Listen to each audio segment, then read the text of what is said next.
Hello?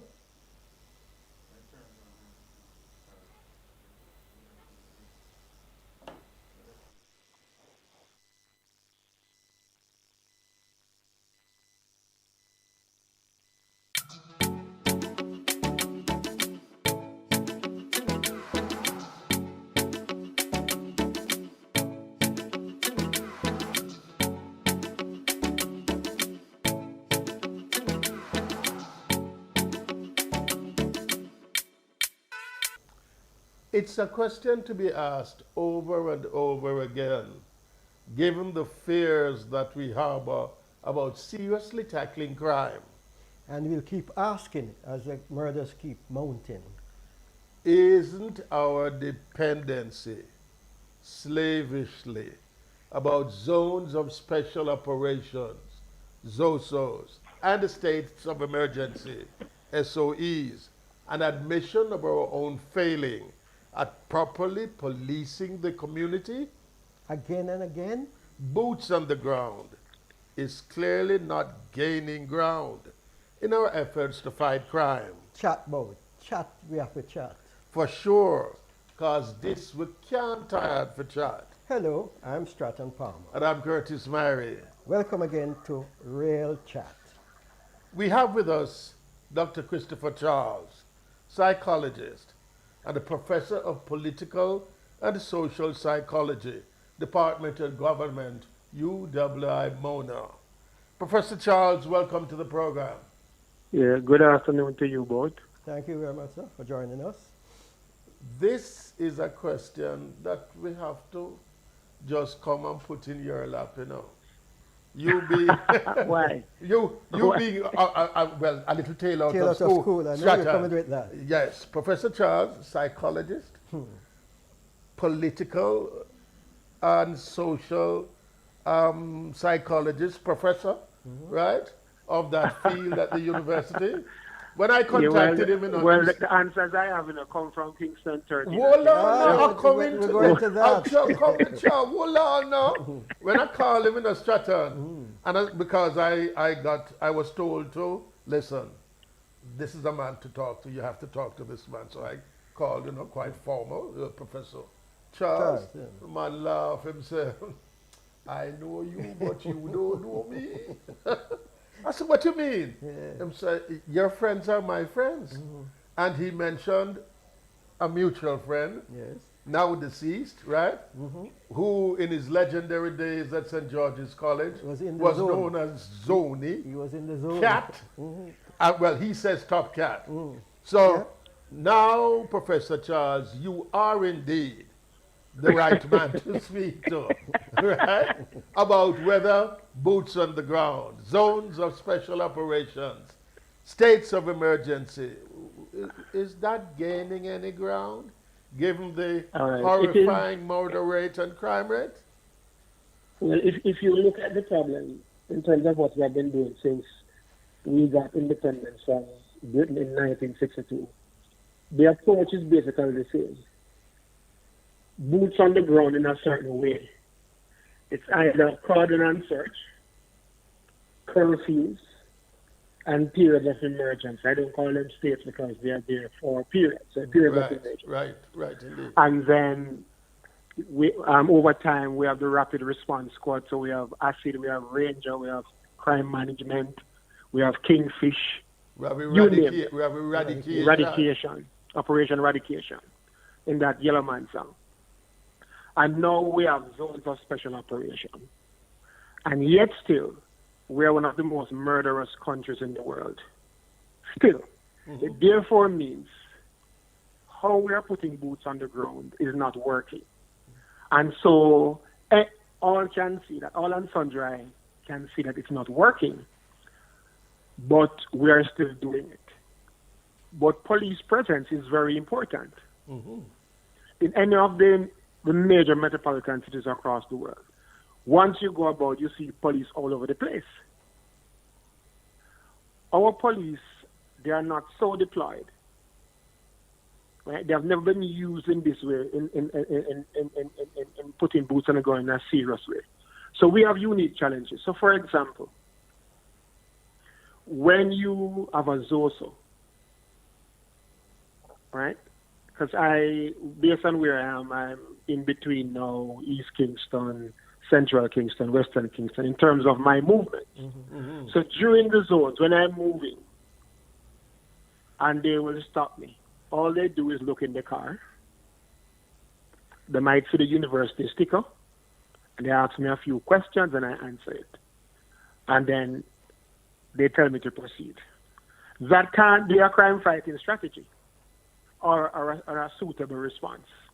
So what I call the ZOSA is looking at car policing, because it's fixed. You do have the occasional patrols, and so the gun boys can do what they want and move around, right? And they know when the soldiers are at the spot, and they know when they are not there, because they are watching. We all know this. I grew up in similar communities. We know this.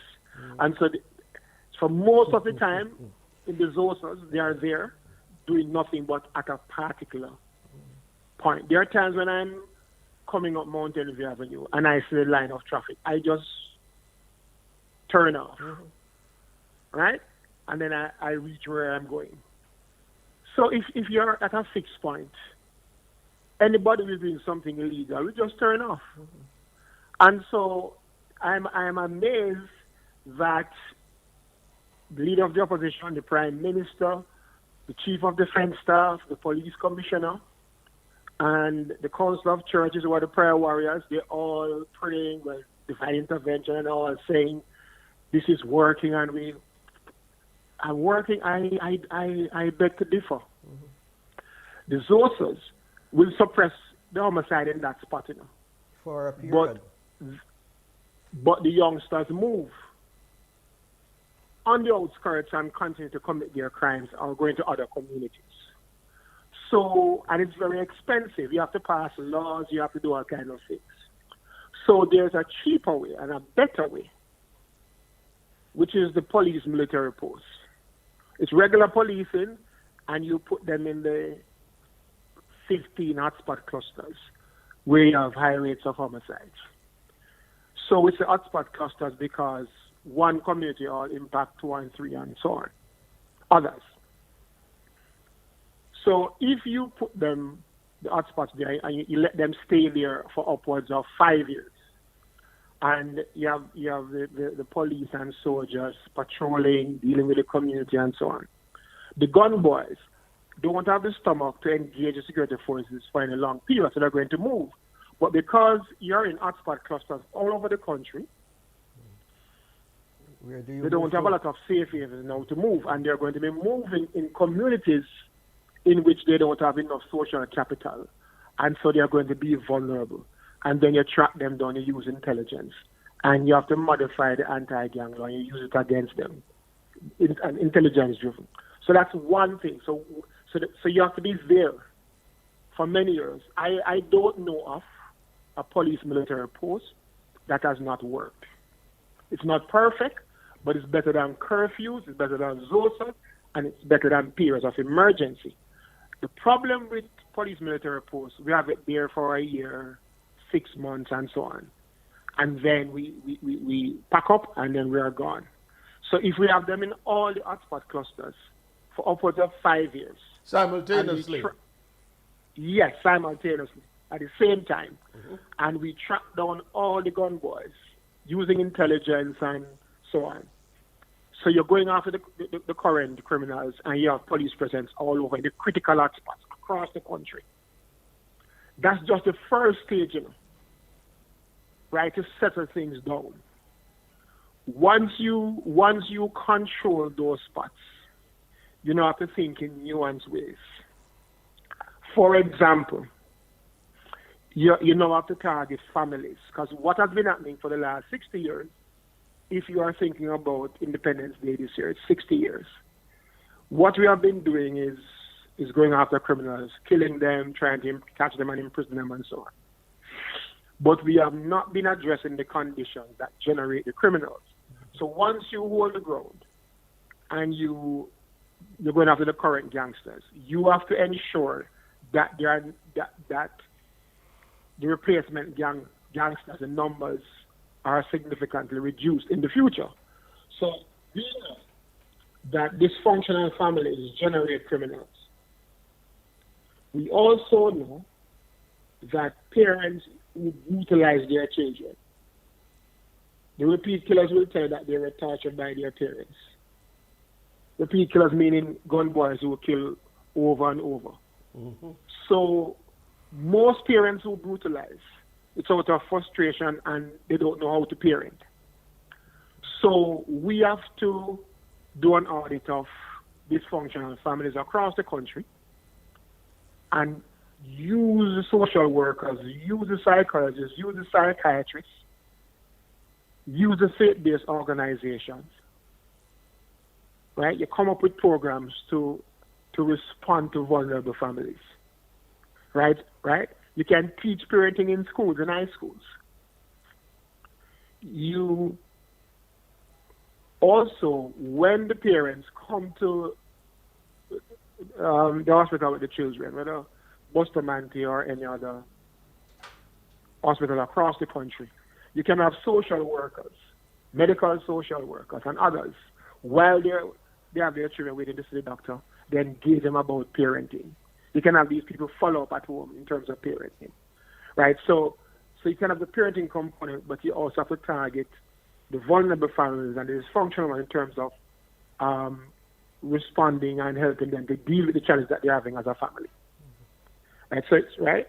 So I'm being simplistic here, but I'm just saying you have to target families. Let me ask you, Prof, and I go biblical. Wherefore are these things hid? You have catalogued a number of possible solutions. And I was just about to tell him it's not simplistic at all. Yeah. So you can articulate that. Another speaker like Dr. Herbert Gill, who has done active research in communities and has serious findings.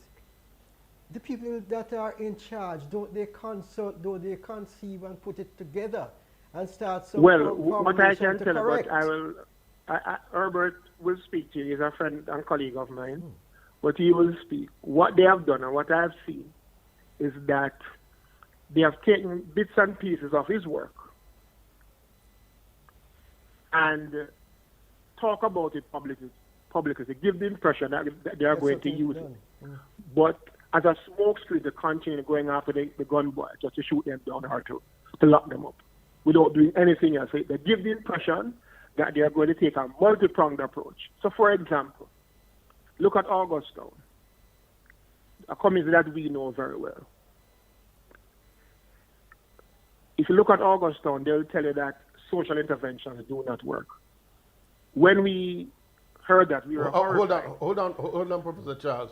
While at the same time, and I speak directly to the Minister of National Security, he's agreeing that we have all been complicit, succeeding governments, in not having the sort of social development in these troubled communities. And year after year after year. His words, not ours. Yes. And of keeping these communities mired in poverty. Yes. Yes. So if you look at all true, if you look at Augustown, they'll tell you that social interventions have failed. We were horrified at university because that is no grounds to do something else. And in Jamaica, it's normally lethal state violence. If what we're doing to help you, you're not accepting, what more should we do but just to kill you? If we're helping you and you're not accepting it. That is how we interpreted that, But if you look at it, what they have done in Augustown is not really social intervention. What have they done? What have they done? For social intervention, let me. What should be prescribed? Yes. Well, let us explain something. In Jamaica, we implement without knowing if it's working. The first thing, when you do your community audit, you know what the problems are. You have to talk to the people, spend time with them, get the information that about the solution and problem must come from them, and then you start a program and you start to measure over time if it's working. If it is working and meeting the objectives, then you scale up. So without even going into the specifics, this has not happened at any time in Augustown. Right? And you don't know if it's happening anywhere else in Jamaica? No. right? And let me give an example. I used to teach some of the guys in Augustown when I was at the City University of New York, because they used to go to Eastern Mennonite University, some of the guys, for training. And I used to tease some of them and say, but the current gunman go foreign and get visa and all, to tease them and so on. And they wanted to come to Georgia, and I was arranging, and I spoke to the provost, Stratton's friend, Professor Wilson, was the provost. Right. Yes. And I was trying to arrange something. And while I was doing that, it was because when you bring youngsters on a program, a visa won't help them. You have to give them skills. You have to you have to empower them in a way that pro-social entrepreneurial activities become meaningful and productive to them. So taking them on a program, and when they are back into the condition without additional skills to transcend it makes no sense. Right? So all the programs across Jamaica, the people are not at the center of it. If you look at the Community and Justice, whatever they call their program, when I call my friends in West Kingston, they'll tell me, oh, I look at French people, I work with them. It is because they have not used the right people to create those programs.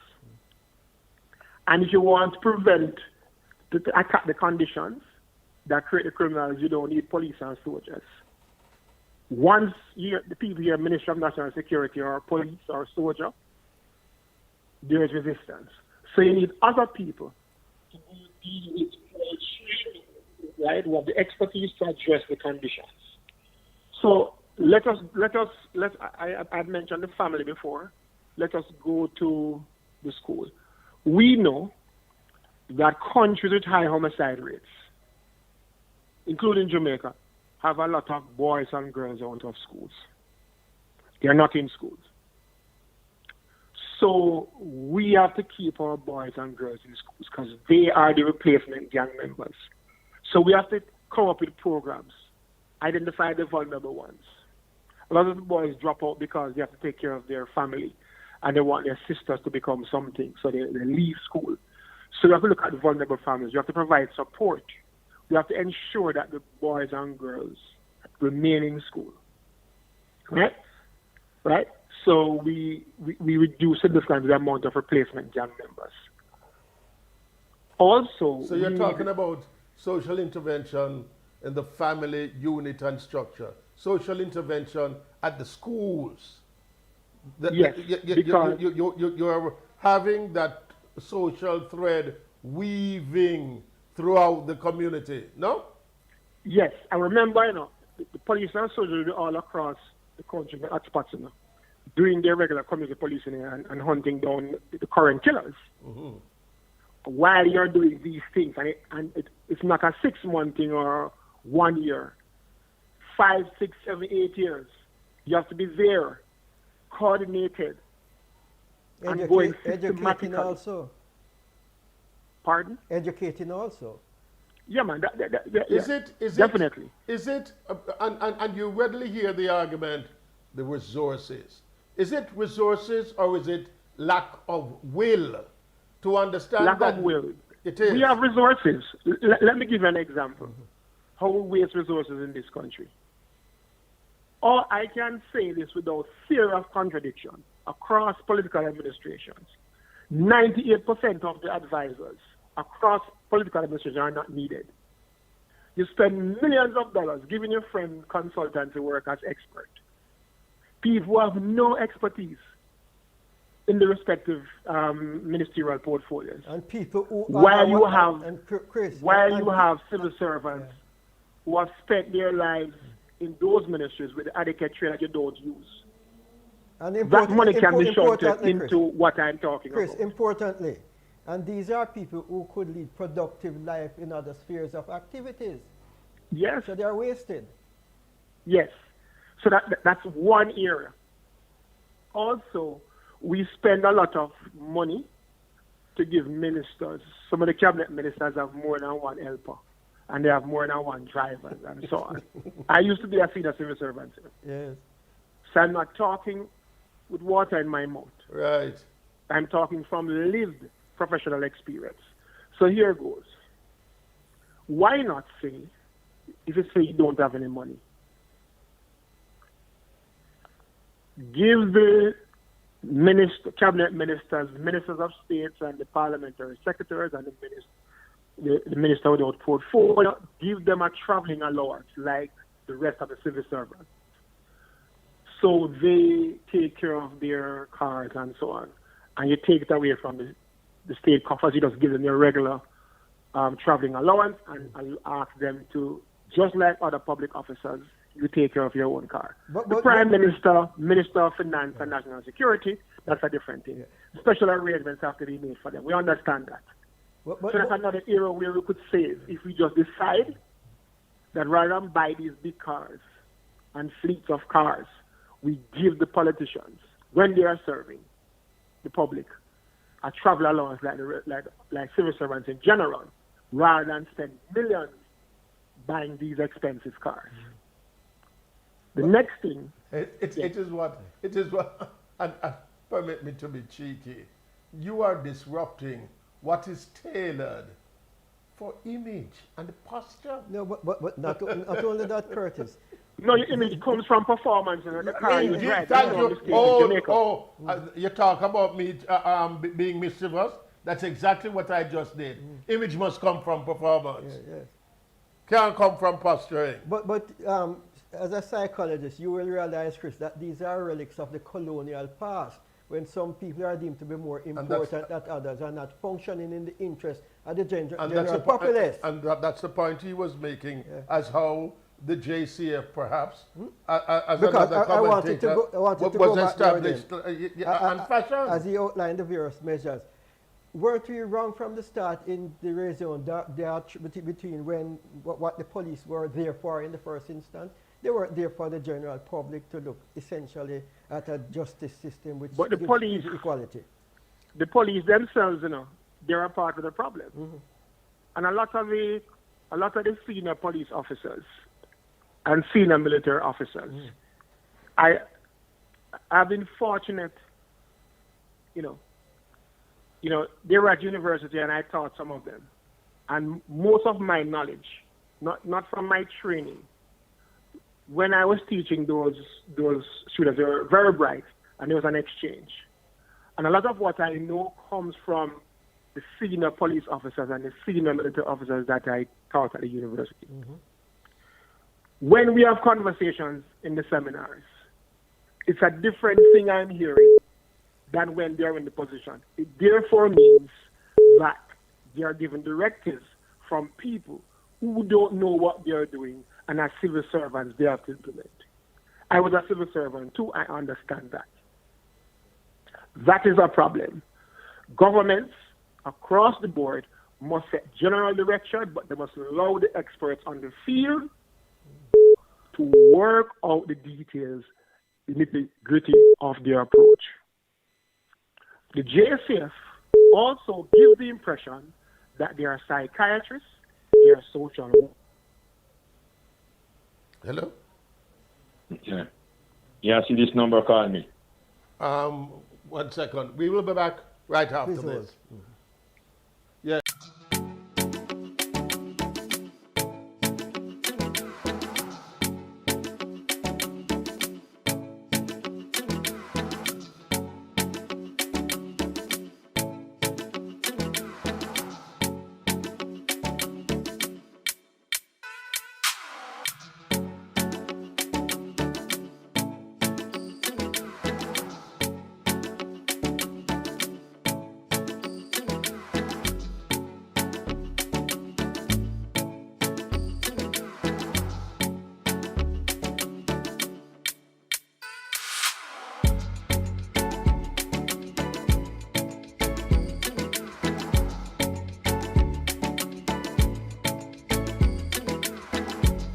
I was saying that the JSF, and let me just say that we are back once again with Real Chat with our discussion with Professor Charles, right?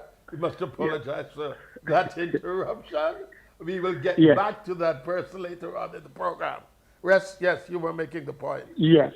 I was saying that the JSF, in their narrative, JSF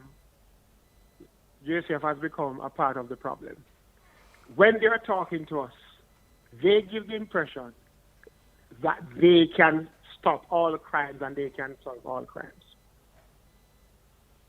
If I have a sibling who's going to kill me, God forbid, if that sibling doesn't tell anyone and is not incompetent, there's nothing that the JSF can do. They give the impression that they can stop murders. They can't. They can affect it in terms of how they work against the gangs and mitigate gang activities.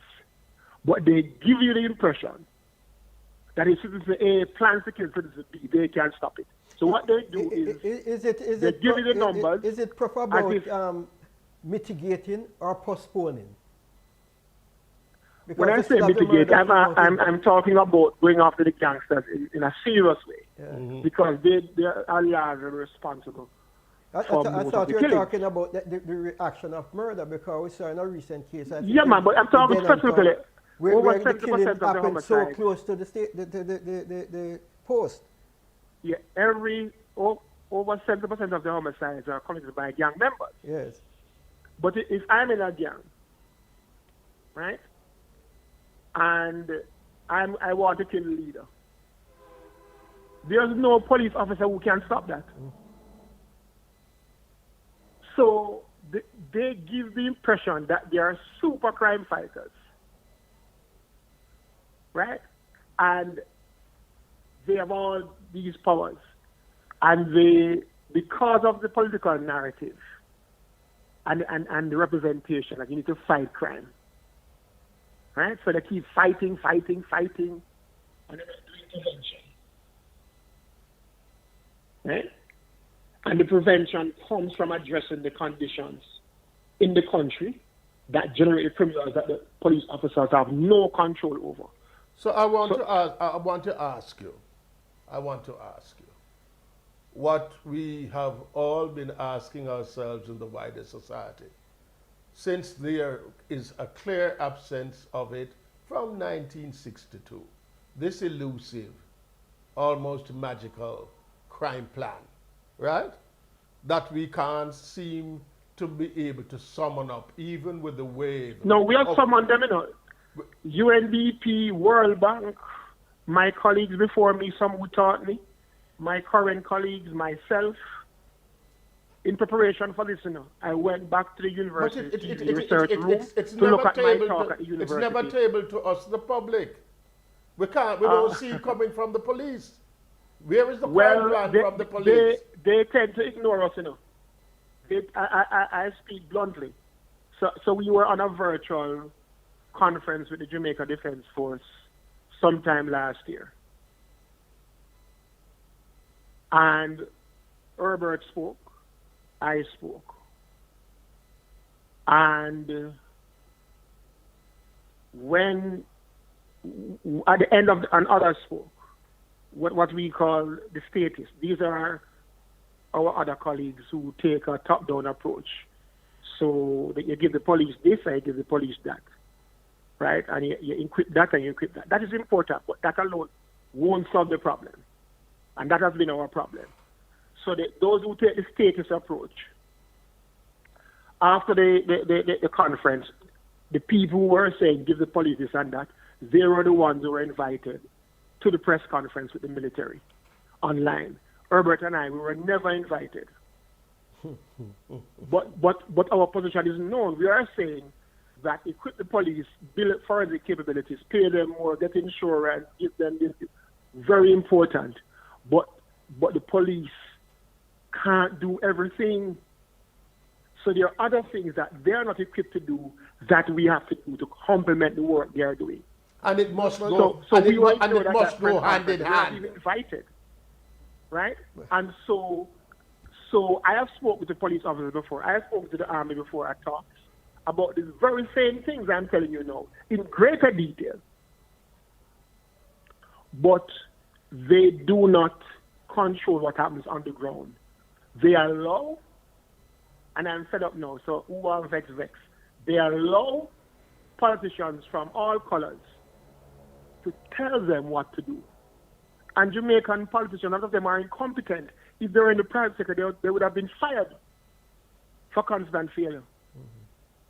And these are the people directing the police and directing the military in terms of what the solutions are. Tell us about the psychology of the politics which governs this situation. It is really identity politics. People in Jamaica and elsewhere, but I'm speaking to the Jamaican condition, we're really part of who we are. Politics, how we define ourselves politically, is an important part of our self-concept, of how we see ourselves as persons, an important part of how we define ourselves. Has that evolved now? Have we moved from that? No. Or that is still the course of action we take? It is still the course of action, but in more sophisticated ways. So when I was a child, or when that time when we were on the corner, yes, what I spoke here, but I didn't remember because I was so young. You and Ziga and Top Cat and me. Yeah. So at that time, if I was at the university, thugs would come and look for me. I'd have to be moving different places in that community and in that area, and then use my social capital to evade them. That has changed. Nobody will come and look for you. But you will find, if you go to get a loan, it may be difficult. Where you work, promotion may be difficult. A police officer might stop you on the road, and you get a ticket because of what you said. So they operate now in different ways. There's no brief several ways to impact it, to make your life miserable, to create inconveniences in the country for you. Right? So it is still here, political tribalism, but not in the brutal way. In 60 seconds, because we have to invite you again and again to speak to us about this model now that is becoming clearer as to how we must proceed. But in 60 seconds, as the final question, right? You having the last word. How will go up the road, boss? How will go up the road? First thing, police presence is important. So what is required? Those and periods of emergency, the effects are short-term. You can have police presence if it's structured in a different way that have long-term effects, as I have outlined. And you're talking about the 5 to 8 year plan. Yes. But police military posts is just one form. There are other things that can be done, and the officers, if you talk to them privately, will tell you. The next thing we have to then we go for the hardcore policing. We go after the current criminals. All the aspects across the country. Once we're doing that, and we hold that for upwards of 5 years, 8 years going up, we start to build communities, housing, healthcare, fix roads. We need to improve the condition that the people live in. We need to train the young people. If you dismantle the gangs, you have to find a way to empower them and give them skills. You have to go into the schools, keep boys and girls in schools who are the replacement gang members. You have to target dysfunctional families. You have to get companies to stop discriminating against youngsters because they are from West Kingston or because they are from South St. Andrew. I have to use my address now so that some of these youngsters can get a job. They use my address. And so there are a range of things that can be done. Give companies tax breaks to remain in the inner city or to go there. Right? The money you use for bushing in a by-election. Bushing, Yes. When once you're the government, you generally win the by-election, but you spend hundreds of millions of dollars bushing to win an election that you're already going to win. You could have put that money into the inner city, into helping vulnerable families, into providing training for the unattached youth. When you dismantle a gang and you have the peripheral members that are remaining, how do you get them into heart? How do you get them as skilled? Those who want to be trained. So our problems are not beyond us.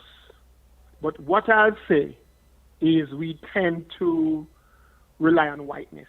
There are a lot of people here who don't look like us. They resemble Christopher Columbus. And they are the ones.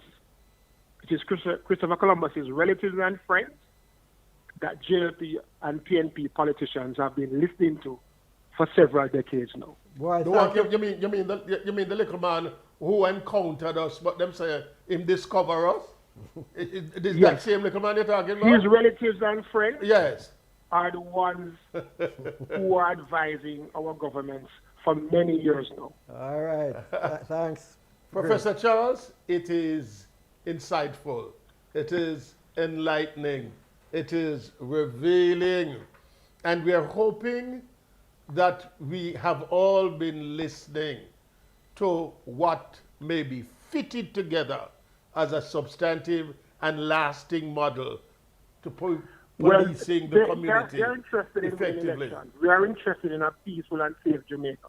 Yes. So we can retire here. Because we grew up in a lot of violence. We are tired of it. They don't know it enough. Mm-hmm. We have lived it. So when we speak, we want it to end. All right. Thank you very much, Thank Professor. you. And as I said, we will be having you back. Listen, All right. Thank you. yes, we'll keep talking about crime. We'll keep talking about what has been hurting.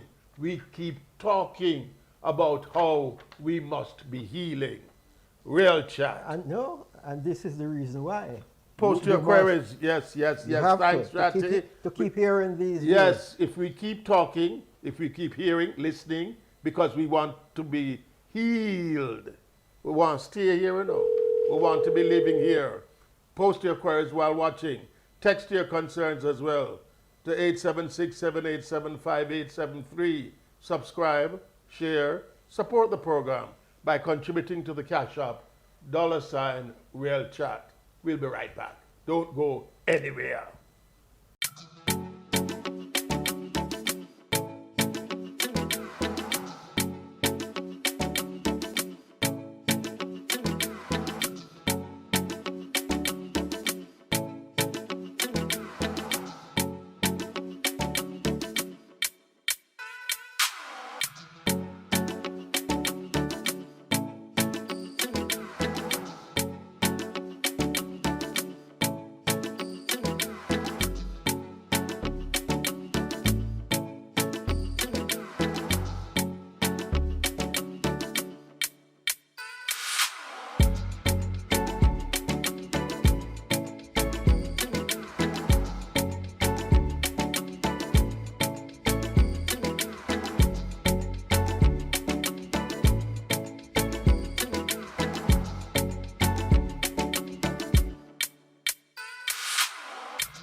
Yes, back with Real Chat. Lord, what a conversation with Professor Charles. Yes, looking at the root causes of these problems and the solutions which are not being adhered to are taken seriously.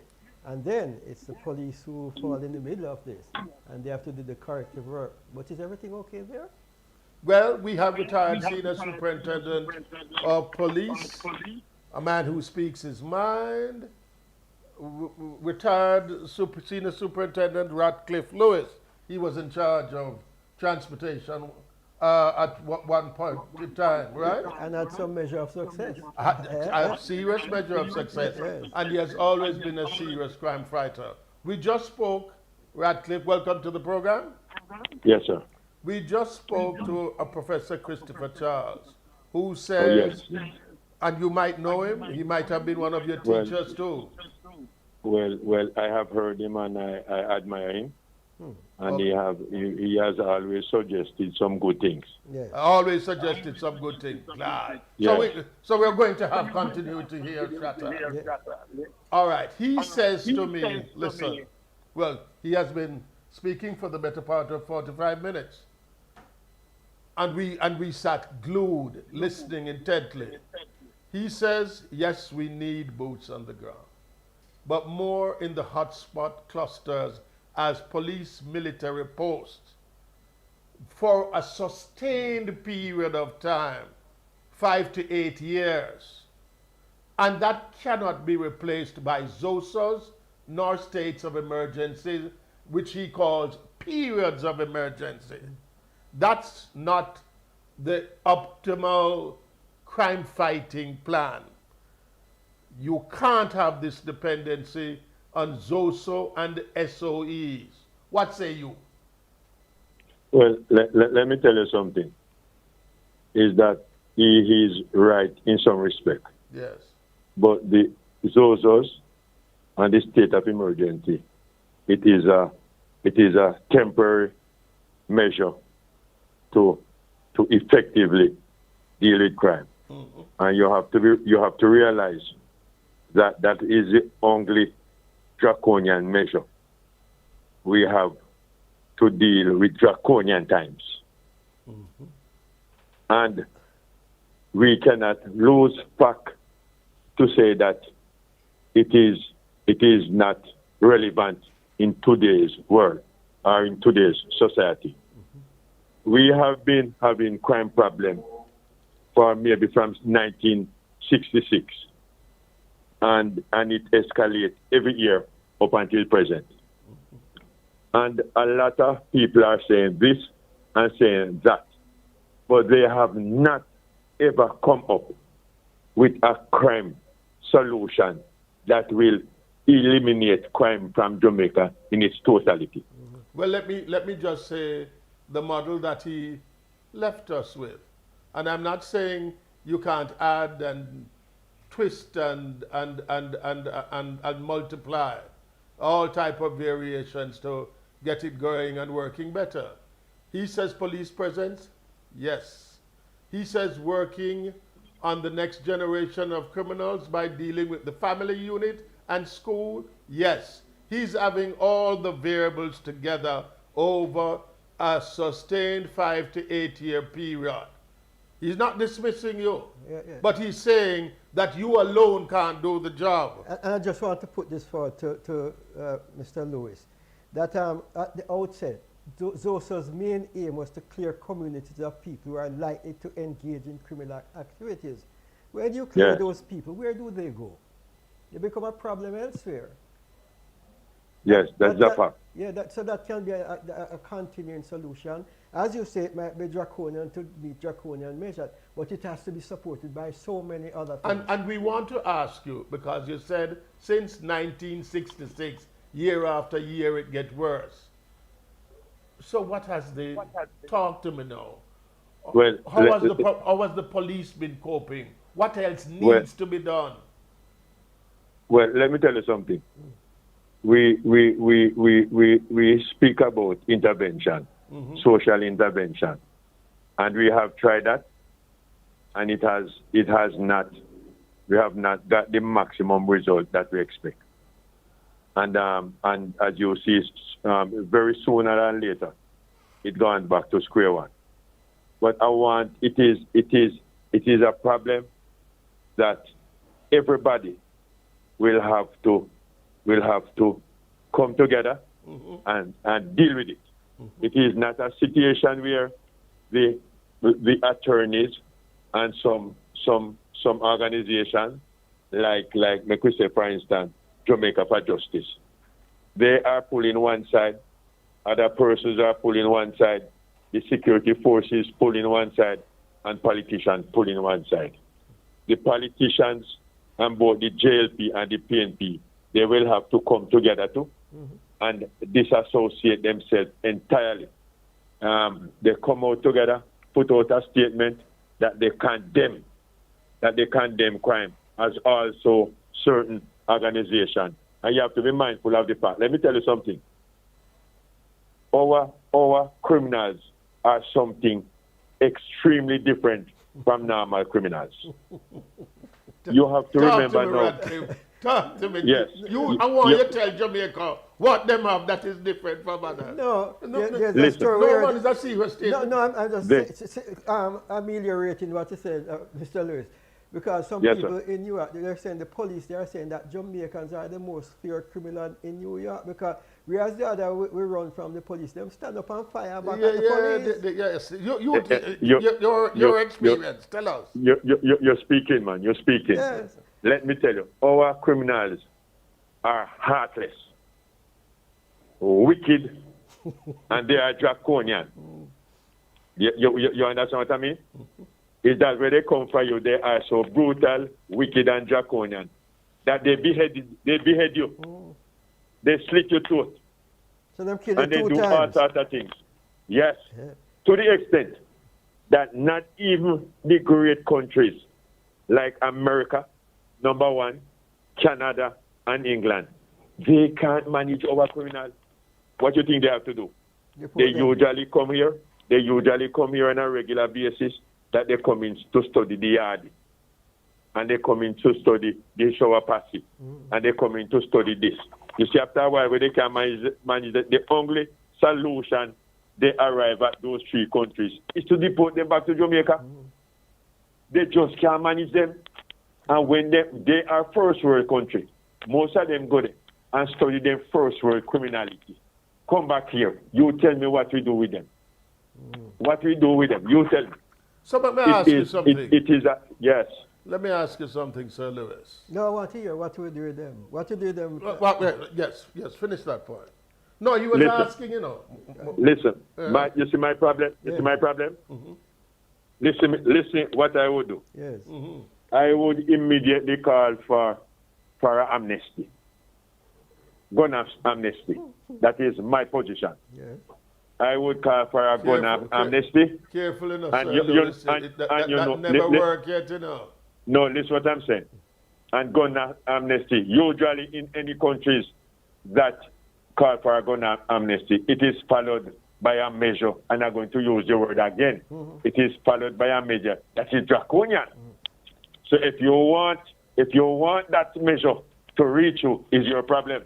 Let me tell you something. And our system is not consistent. Our judges need to be more liberal. Our judges are too conservative. And they have to be more liberal in their sentencing. And let me tell you, when a man is caught with a firearm, the maximum or the minimum sentence that man must get, 50 years imprisonment and no parole.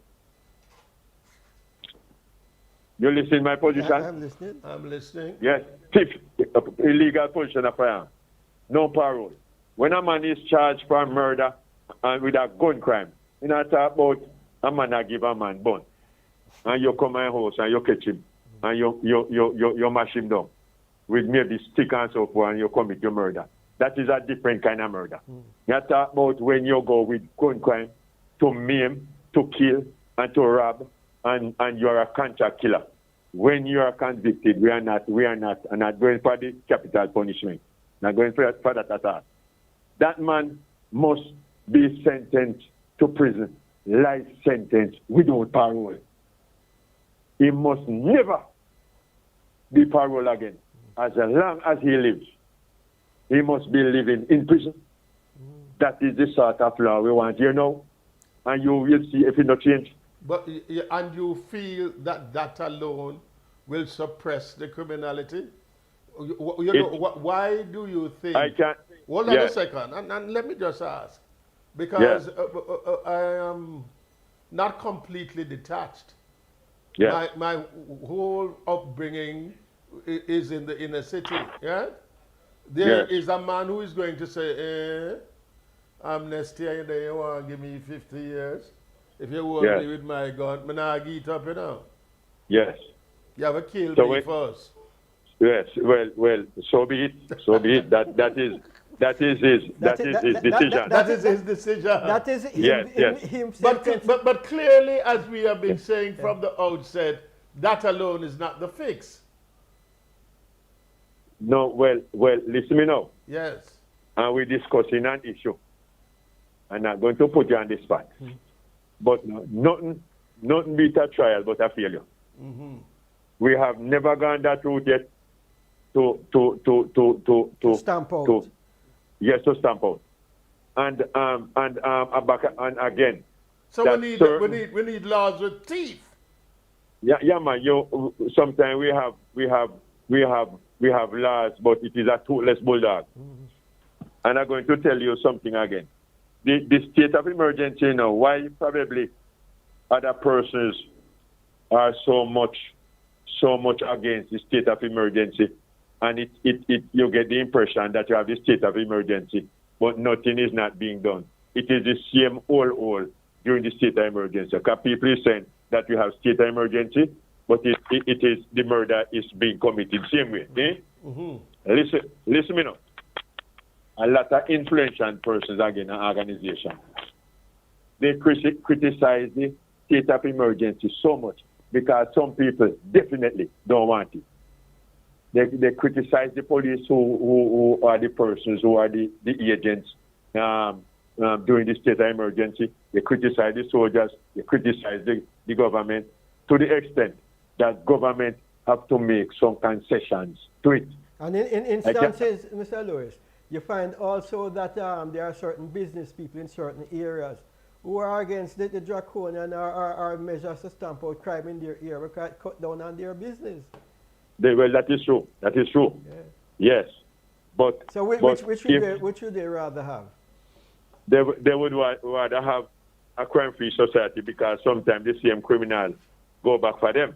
That is what you must think, That's why criminals are not somebody that you hug up. They're asking that you remove those and free up the place. Yes, but you see, that is their suggestion. But as a government,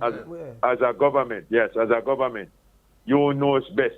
You are elected by the person to do certain functions. You know best. You must make that deter you at all from taking the action that you think is necessary. You were inside the system, Mr. Lewis. Yes, Is it true, or do you believe that the police team has the template but is not being used or not being used properly? No, you mean they have a template that is not being used properly? Yes. A template to solve this thing. Do you really believe you have all the answers? But because of interference from maybe the politicians themselves? No. What is it? Let me tell you something. Let me tell you something. I was in the force for 40 years, and you might say that, and I am a person that tells the truth. I have never seen a politician try to interfere in our police work. They will attempt to tell you what you think, what they think you should do. But if you don't follow them, they have nothing to do. So I'm not going to say that. What has happened now is that a lot of people are saying that you want more boots on the ground. Well, let me tell you something. Crime is as such that the more boots you put on the ground, after a while, more crime being committed. You come in seeing like probably you know, Mr. Myrie, And Mr. Is Mr. Charles I'm speaking to? No, Palmer, Stratton Palmer. Stratton Palmer, my colleague. Stratton Palmer, I know you're good. I know you're good. Yes, I never ma'am. recognize your voice. Yes. Listen, Stratton. You see, like how you have money now. The more money you have, is the more you want. Okay. It's the same thing with the criminality. Yes. And the same thing with the police. The more boats you have, and they go. Always you have more criminal. Wow. And that is what happened anyway. The only thing that is supposed to happen is you are soccer, is that the police must be visible at all times. You put them at the intersections, You put them at the intersections because people come in at the intersections. And I'm going to tell you something again. So you go ahead. Just what, because you say one Yes, thing. man, please. You see the bike riders now are committing a lot of offenses. And the police has, let me tell you something, the police has the authority, especially the superintendent. Listen, let me tell you, the superintendent in charge traffic, section 22A of the JCFA, give the superintendent the authority to take all necessary actions on the roadway. Listen to me. All necessary actions on the roadway to protect pedestrians, motorists, and even bikers. Once you're on the roadway, you can take certain action which only the superintendent of traffic has. And listen, make I tell you, if I was charged traffic, I would immediately, no, wait on government. Government has nothing to do with this. This is the police function. The police, all the police has to do, come out tomorrow like what I would do and say, listen, as of tomorrow morning, all pillions are bananas motorbikes. So it simply means that anytime you see a pillion and a motorbike, you, the police officer working, your red flags, your red flags, tenor must rise. But this is what the other officers were saying to us, that they have the template to do these things, but it is not being done. Why is it being restricted and or prevented? I don't know. Let me ask you. Let me ask you this, because we must ask you this. There is, and we're not arguing at cross purposes here, because again I say yes. Professor Charles says, hey, we need a police military post in the 15 trouble spots simultaneously, and I'm sure you would agree with him. He's arguing for other ingredients to be put in the pot. You are saying that you need laws with more teeth. All right, we're putting it all together. Let me ask you this, because this is an ingredient that sometimes I'm wondering if it's ever put in the pot.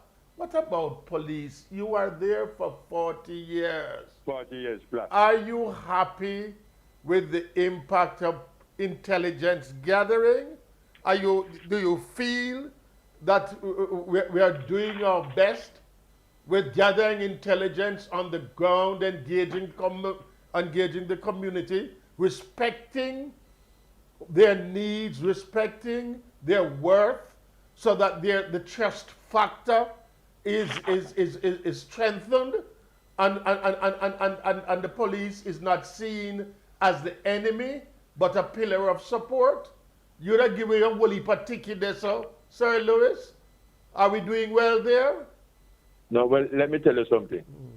The police is trying their best as it relates to intelligence. And they're also trying their best as it relates to the operational activities in controlling crime. But much more can be done. Much more can be done. So it needs proper intelligence, and the operational aspect must be upped. I can tell you something. We operate we operate on a knee-jerk business. Knee-jerk in the sense that when the crime is up, we take some measures for the next 2, 3, 4 weeks. And as soon as the crime goes down little, everything come back to normal. So the criminal play with them. Because it is not consistent. It is not, no, the operation is not consistent. Right. But Mr. Lewis, again, since you're gone, The plane them still a flying up on the road, the taxi them. Yes, man, they're Them a still, fly they're low. still. No, and it works now. Yes. On Mullines Road, Boy. Red Hills Road. and Hope Road, Red Hills Road. Yeah. They don't drive on the left anymore. No, man, you have to move They and give drive them on the pass. right. Yeah, you drive on the right hand side now. That is what is happening now. No, they drive. So you see the presence have to be there, and the gentleman that is there now, Mr. Mackenzie, and I he's doing his best. There's since he's there now about some 5-6 weeks, there is marked improvement, and I know that maybe in the next 3 months, then these things, some iron lid are going to be placed, and so sooner than later, you will see some Let me ask you this. sanity Yes, on the roadway. on the road. Let me ask you this. You can make a lot of money out of policing, not in terms of entrapping people, but having people really adhere to the law. I know of particular stop signs where if you put a policeman or a team out there, you can make so much money in a day. It would be amazing. But then things just go freely. Yeah. Why we not enforcing and ensuring that it hurt in the pocket to help prevent these wanton behaviors? Yes, I understand you. I just say something again too. Yes. And I have not heard much people speak about it. But I'm going to speak about it. You know that sooner or later, probably we'll have to incorporate some criminals into the system to deal with criminality. Whoa. Make I tell you something? But don't you have some already? Well, I don't know. Well, if we have probably, but I remember from in the 60s when there was you mean the undercover, the underground cops? Maybe at about underground cops. We want something, we want something that is known and can be seen. Because let me tell you something. And you know what caused me to think this way? In recent time, we had a situation where we had a police officer was sentenced, I think, for 51 years. Eh? Yes, I'm listening. Who gave evidence against that police officer? Tell me. Criminals. Right. We have another one again, I think, with the Youth and Wilson gang. Who gave evidence in that trial? Some man inside, yes. Right. A man inside, Yes. Yeah, a criminals inside give us the information, give the police information, so that they were able to be convicted, So it looked like in a sense now, and I think I don't know if it is happening. So just as people ask who going to police the police, we need the criminals to take care of the criminals. No, we really take care of the criminals. We don't want that. The criminals to work with the police. Work with the police. That's what I mean. Yeah, that's what I mean. You're all right. There are two quick things. I want you to finish your point about the bike riders because those guys break all road rules now. Yeah. Right? And a lot of bike riders are part of the replacement gang and are part of the criminal network. Because we have to take a serious look at this. How we go about it? Yeah, number one, I tell you that you have to place a total ban on pillion riding. Then you must ensure that you have a lot of bike riders. They only have what you call learners and no more. And you have a lot of bike riders don't have any license. They must have a license. And every one of them must be registered as a bike rider. Okay. You listen to what I'm saying? Yeah. Yes, ma'am. Again, why are these things not being put in place? Why? I don't know. All right, we have the last. One thing I want to get from him. Yeah. The thing about these bikes, they make more noise on the road than cars. Do Yes, that to yes. make so much noise. You hear them 10, 50 yards It's up the because road. of what they do to the muffler. It's how they adjust the Should that be mufflers. legal? Listen. To even prevent you and Stratton coming down on the police, the law must be put in place also. That if a bike rider is suspicious of committing a serious crime and is trying to get away from the police, then the police must do all necessary steps to include broad brush. You understand what I mean? Yes, man. Broad brush that bike to apprehend the rider or to apprehend the criminal. All right. This is your final shot and stroke for the evening, right? Yes. Lord, it has been engaging. It has been engaging with Professor Charles and so with you. All right, talk to me now, boss. Yes. We are, excuse me, we are horrified at what is happening now. Yes. Murder are commit near Zoso camp, Yes. right? Yes. We Yes. are killing homeless people. We are killing mother, killing women. We're killing children. Grandmothers. We're killing grandmothers. And as you say, this has been steadily getting worse year after year since 1966. Yes. How do we color the beast now? I hear from Well- Professor Charles, it's a mix. It's a mix of policing. It's a mix of proper social mediation and intervention. It's a mix. How may you direct us? Yep. You're the man. No, You're the man controlling traffic. Yes. Tell me. Listen. Yes. Everything that Professor said is something. Everything that you mentioned just a while ago is something that have been done, something that have been used over the years, and the situation remains the same. So it seems for me that we almost are run out ideas. So what has to be done, as I say, and I will repeat that, it needs draconian measure. I would, as I told you, call for an amnesty. And after the amnesty, because when an amnesty is called, usually it follows by some draconian measure. And that is the only way we can get out of this situation, along with the zozos that you don't want, and along with the state of emergency. No. Those combined, you see, those combined together with the Yes. draconian measure Yes. of the amnesty, Yes. And the Then- social then- intervention Well, over let me tell you sustained period of time. you see, social intervention is good. But let me tell you with social intervention. It can't be Social fire. It can't intervention. be fire against fire all the time. No. Right through No, and but- through, you know. I know you was coming with that, you know. and I prepare myself. No, I prepare myself, Yes. you know. Stroke Because now. let me tell you something. Then if man I shoot at you now, Stratton Yes.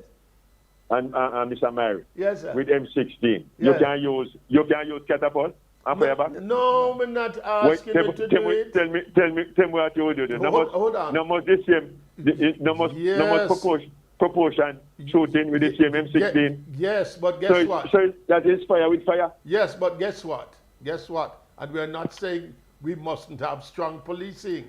But what we are No. saying is, hold on, man. When you remove them, Sir Radcliffe, as you know, just like we do, when you remove them, you have others coming. And if you can't make the replacement gang members believe that there is a meaningful way otherwise, not just by suppression, but that there is something happening that I can seriously develop my skills in my troubled communities, then we have got to just keep firing morning, noon, and night, you know. And that's not Yes. exactly what we want. But let me tell you. You see leaders. And I give you the last word. I give you the last word. Yeah, look at it. When you have leaders and you tell, and when we say leaders, you have some people where disrespect the police, and when they disrespect this police, it gives the impression that they are on this side of the criminals. They talk about leaders, you know. When you give the criminals the impression that you are with them and you are against the police because of your utterances, it gives the criminals, it emboldens the criminals to do certain things.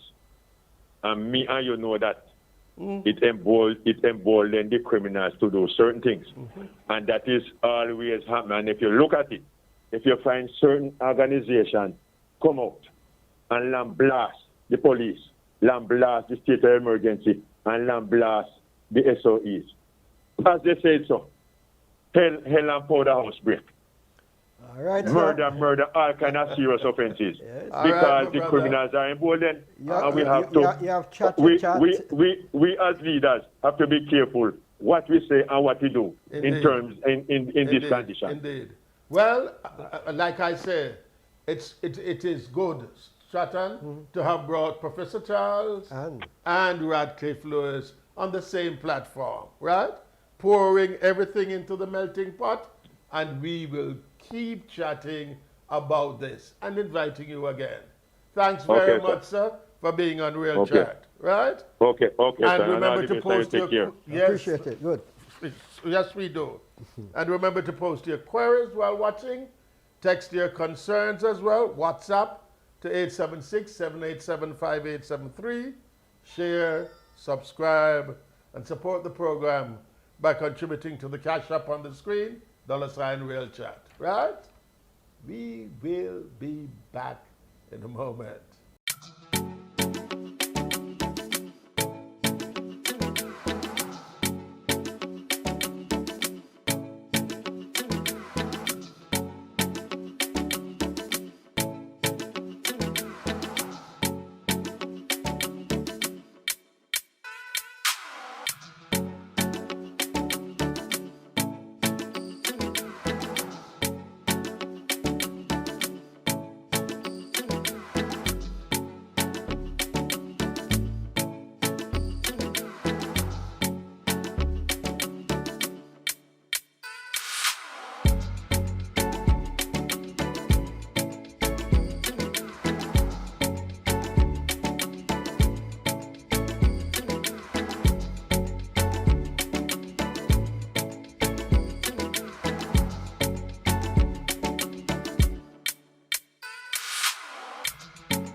It's hot and steaming. It is. This afternoon on Real Chat. Eh? Very, very, very much so.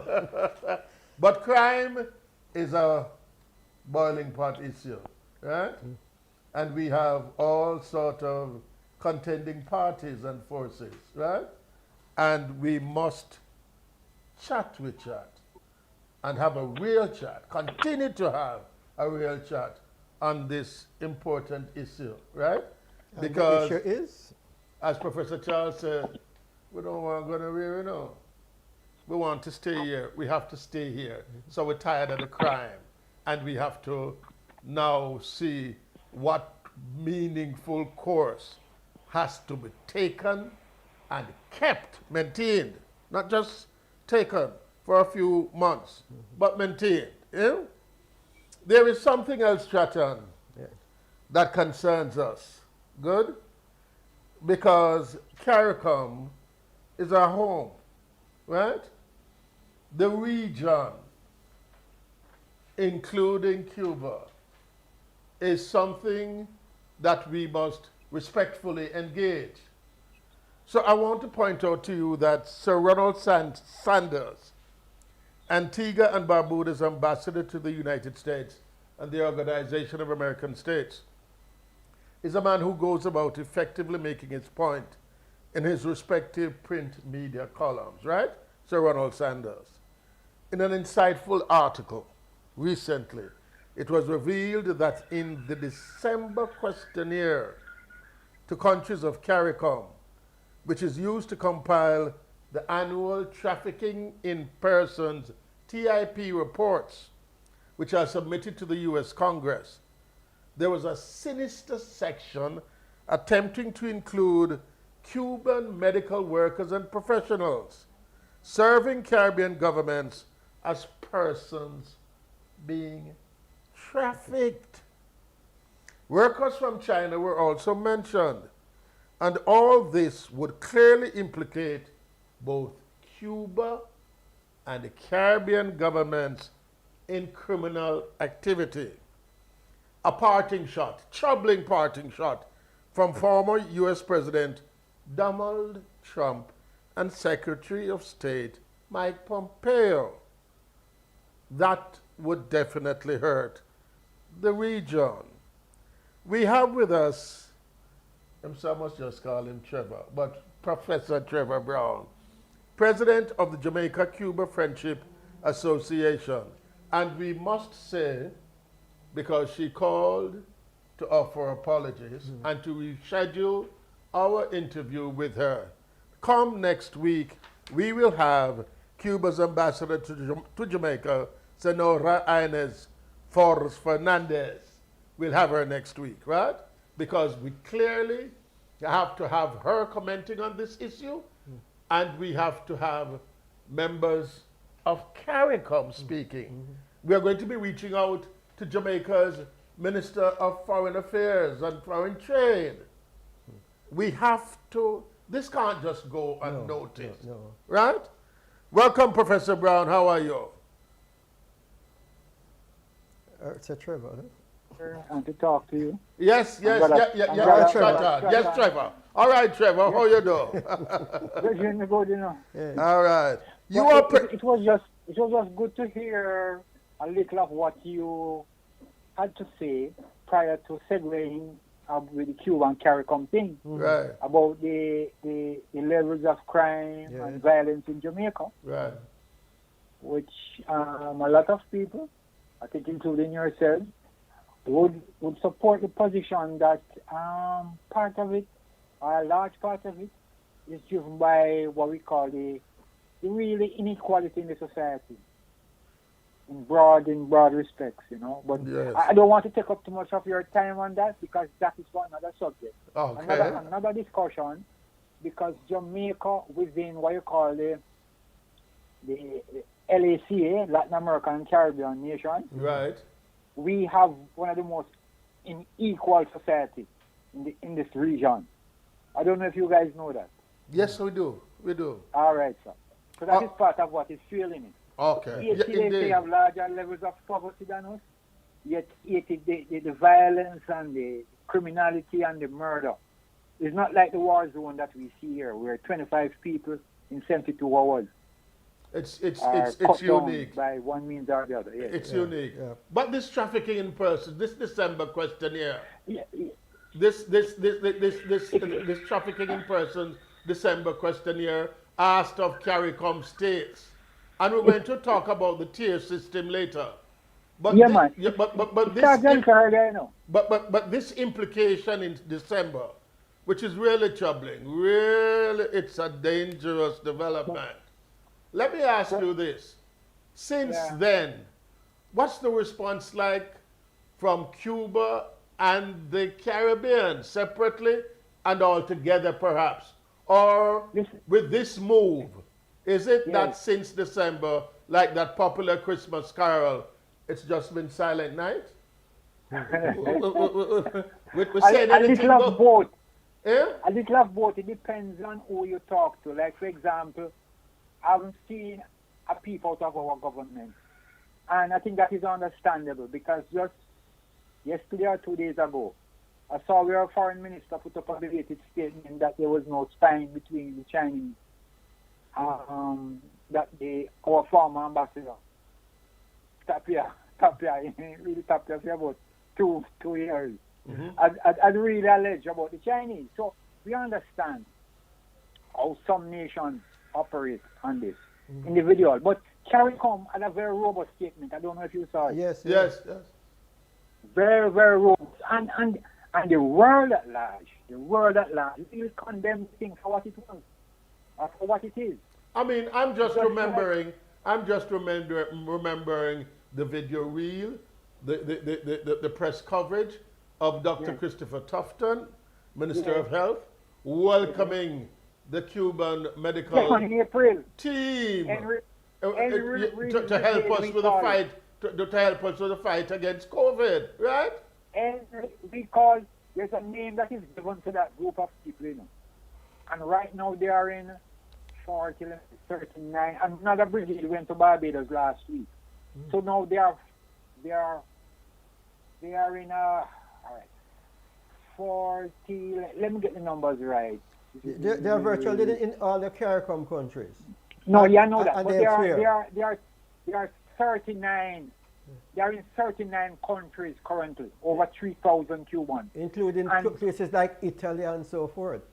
Yeah, well, I don't know if they've gone back to Italy the second time, because Yes. at one point we had 56 brigades across the world, Yes. including European countries, Italy and Andorra and so on. And to be implicating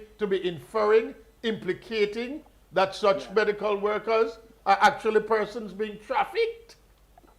Let me give you, the background's a little longer than this right now, you know. Mhm. And let me tell you where it started.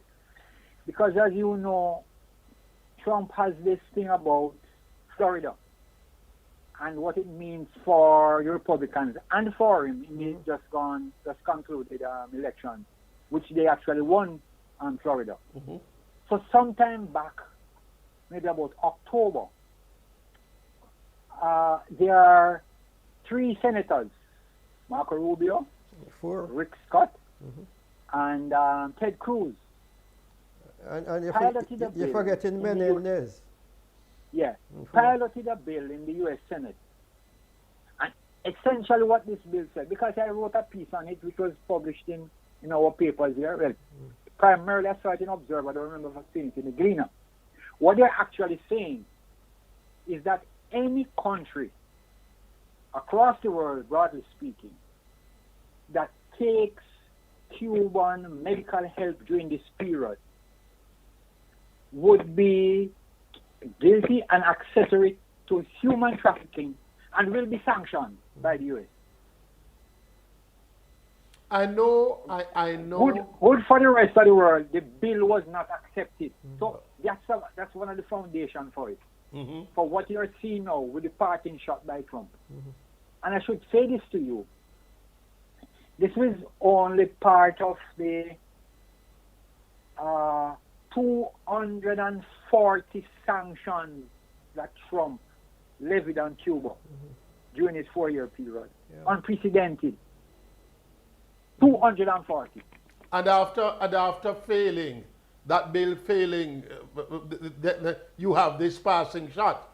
This passing shot about Cuba being a sponsor of state terrorism. And this passing shot about the medical workers again.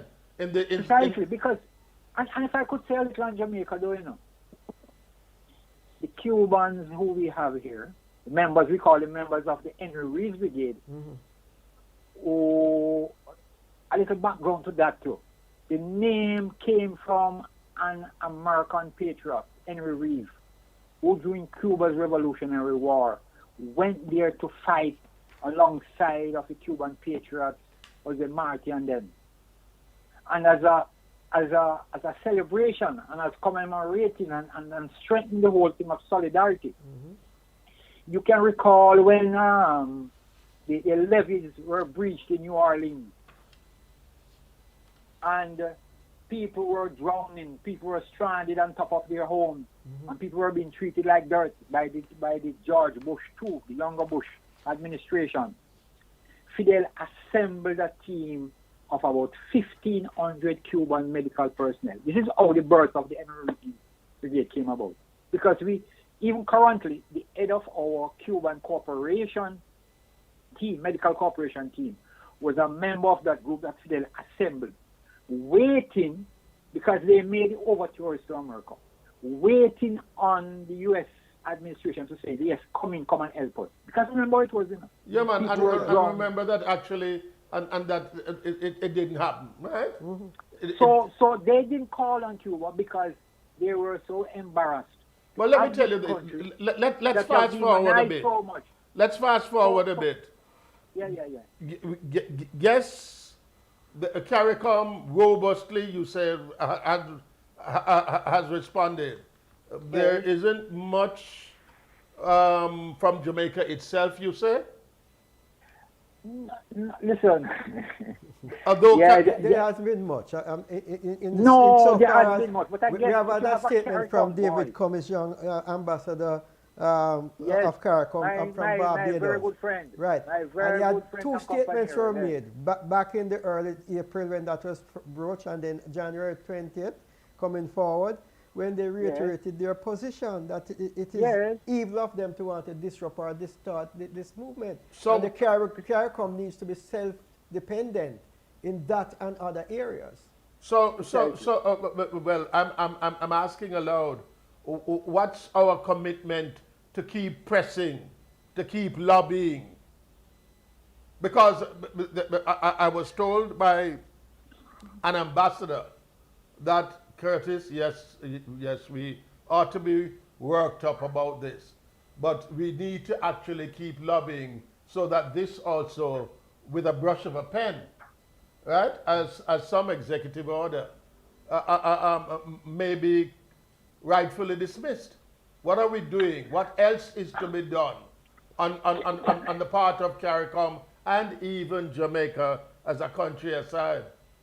And let me give you a little iron, you guys will find this. I don't know how much you know this though. But currently in United States, there are Cuban doctors, Cuban-trained doctors who are helping the population there now fight COVID. Mm-hmm. Now why I say this, there's a school in Havana, and it will be interesting for you guys to know that the school was built by Jamaican so-called brigadistas. Mm-hmm. This was among the very first group, and even yesterday I was talking to one of my friends who was part of that first team of what you call construction trained personnel in all different areas of construction. Mm-hmm. They built the school. It was for what you call it, senior level military personnel. But then Fidel, then after the earthquake that was rocking Latin America, and the way the paucity of doctors to treat it, Fidel decided listen now, I think we can find someplace else to train our doctors, our military people. So this place will be turned into a school. The school though, the project that was the former military institution, turned now into the Latin America School of Medicine. It's called ELAM. Was a final year project for our Jamaican brigadistas who got such a bad name in the 70s. These guys who were on construction and so on. But back to that now. Cuba offers to Americans kids, just like they do for Jamaica and the rest of the world, those who cannot afford the cost. Because if you can recall, it was when, Obama's second term that both himself and his wife paid off their student debt. Yeah, but we've got to hurry and make this point here, Trevor. No, listen now. Yes, so please. Since Fidel has allowed poor Americans who cannot afford the high cost, they have trained 200 Cuban students who are actually now doctors working in their communities helping to fight. So you have in Cuban the philosophy, the training of Cuban people now right in the belly of the beast, carrying out these same kinds of things that they are doing here in Jamaica and elsewhere. All right. We've got to wrap up here, but again, leave you with the last word. We have made an outcry. What do we need? In 60 seconds, please tell us. What do we need? You're the president of the Jamaica-Cuba Friendship Association. What else would you like to see being done? Read this particular point, read the question of embargo, and so on. So yes, trafficking, embargo, and so on. You have 60 seconds. The embargo now is tied into Congress. It's not an executive decision. Yes, that I know. 60 years old now. Mm-hmm. But Congress have to do that. They lock that one into Congress. But the blockade, I don't call it embargo because that's another discussion. It's a blockade, not an embargo. And America tried to get around that. So what we want is for CARICOM to be a united force in all of their dealings with the United States and any other power that comes to deal with our region, which is the most tourism dependent, which is one is dependent on the big powers and so on and so forth. We need to stand up as a unified force, as a strong, just like when the four heads of our Caribbean nation, Manly, Borough, Burnham. Hello? Burnham? Hello? As if we lost him. to isolate them. That's what we need in order to defend Cuba, who is defending CARICOM and also will be one of the main sources for the vaccine. There are 4 candidate vaccines, 2 are more advanced than the other, but by sometime this year they will be out. Yeah. Okay, all right. So we'll keep. I will come back for another discussion when you have more time. Indeed. I am open. You have my link. I am very, very open to speak on this because it's something that, as a people, we need to get beyond the kind of ducky stories and all these things that have been said about Cuba, and to really see the country for what it is. All right, Sir That is Trevor. a different world. Yes, thanks. And we will Possible. we'll clearly have you back to be engaging of this sort of discussion that we must Right. have as it relates to Cuba, CARICOM, Yes. and our worth. Of course. Thank you so much, sir. We'll be right Thanks for the back. opportunity, man. Good. A We'll- long time I don't see you on strategy, but All right, my brother. Take care Good. too, my brother. Good. We'll be right back after this.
You know, Yeah. we can't tell the audience everything, you know. Yes. But there's some finger pointing from the sides from producer Billy Yap and his assistant Rosemary Marshall, some of which we must keep to ourselves, right? Yes, yes. Stratton, we have been talking about crime, we have been talking about Cuba, right? Our promotional tagline says, any chat, chat your chat, but it's also sports chat, right? Yes, indeed.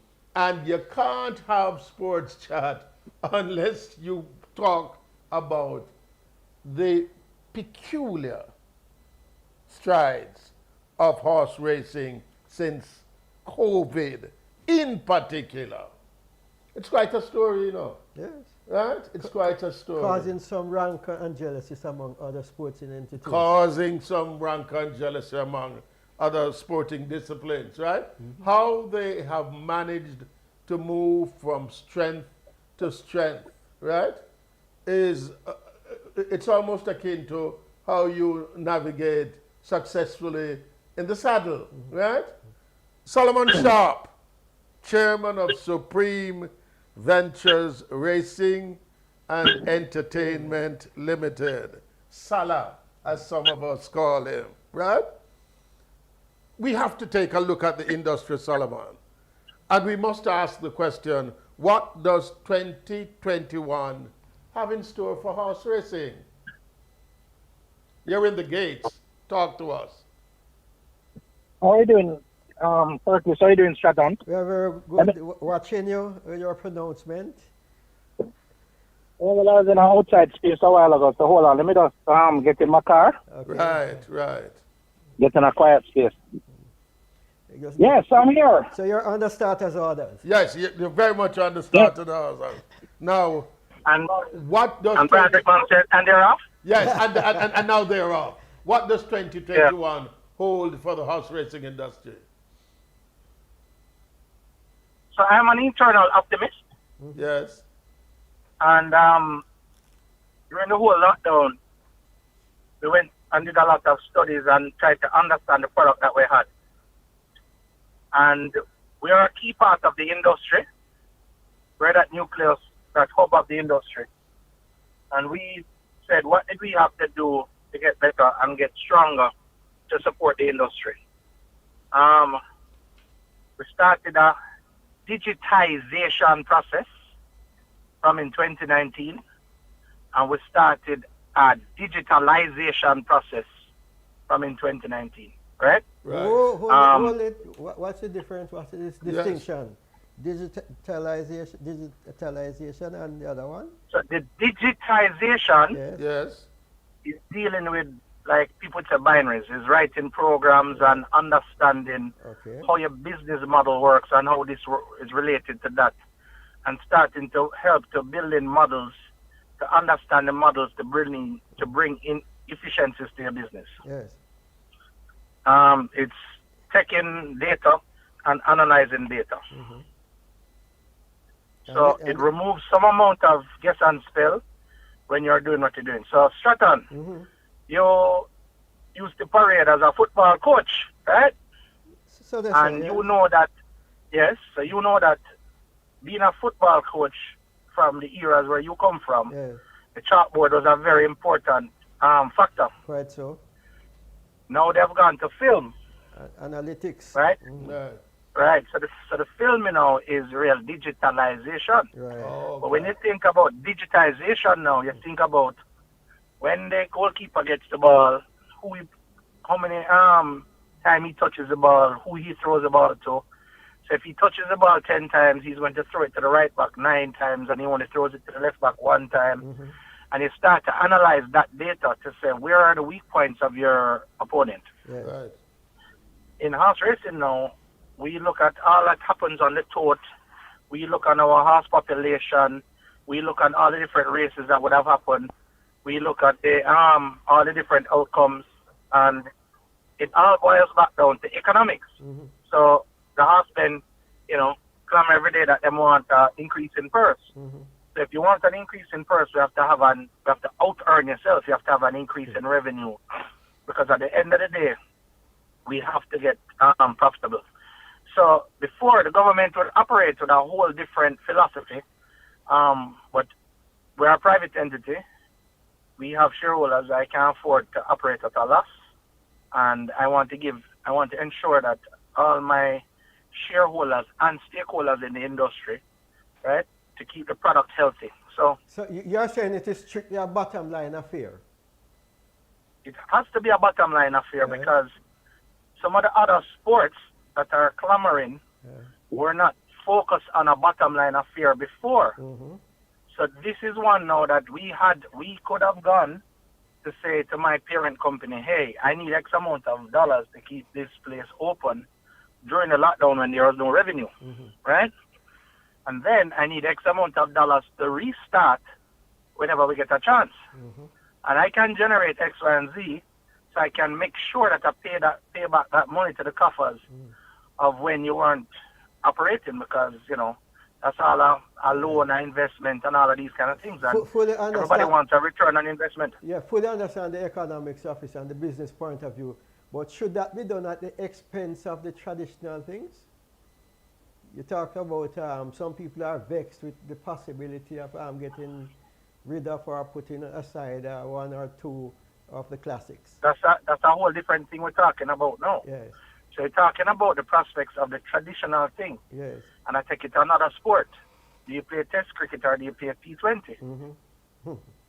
I can show you the numbers and the analytics that says when we go 2 turns for the Phillies are struggling to go 2 turns. They're struggling to get the numbers. I have one race on Saturday going a mile, right? And I think we got 7 or 8 runners in January.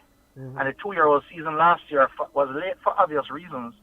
But even though it was late, we did not get a lot of horses racing at a certain time. I'm So not. you now look at them. I'm not going to allow you nor Stratton to be locked away in those stables, right? I want to Yes. return you to the point you made about you being the eternal optimist. We're going to go over to that stable later, because I'm quite sure All right, cool. if we talk about what 2021 holds the horse racing, we have to weigh all the pros and cons, right? Yep. And we All have right, to so we're weigh. going to get there. So we're going to get there. All right. So, So and we have to let me get to and we have to take 2021, stock right? of what pleases and what displeases. But Right. but taking a look at the year, what are all Yes. that you're hoping for? Let's start there. So we're hoping to run 12 months with no stoppages, right? We're hoping to run a profitable 12 months. And we have promised more transparency, like what we did last year.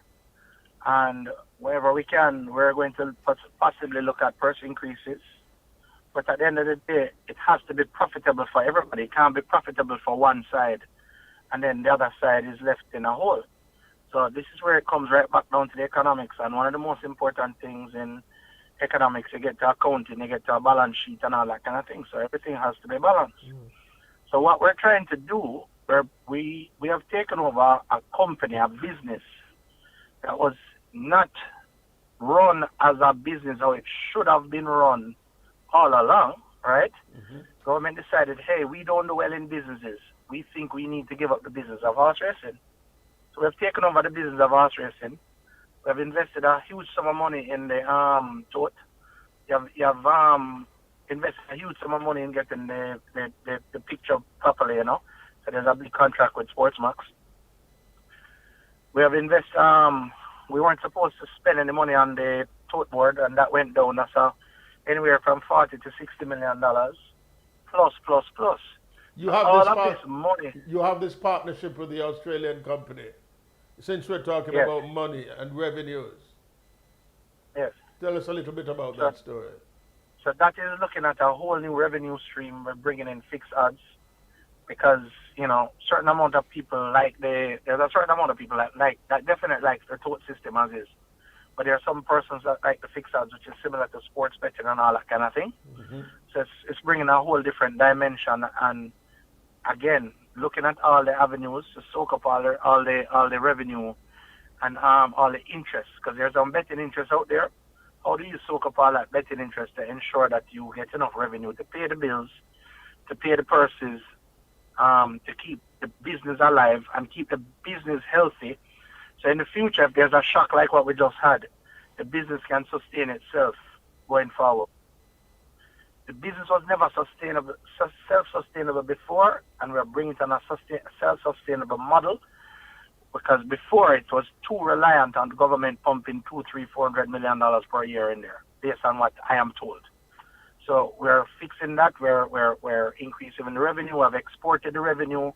We're going to be exporting the revenue in fixed odds, and we're definitely going in the right direction. So I'm feeling very optimistic about it. Horse racing, in using the whole digitalization of it now, where we are on all the digital platforms, the YouTubes, the Facebooks, Instagram, etc.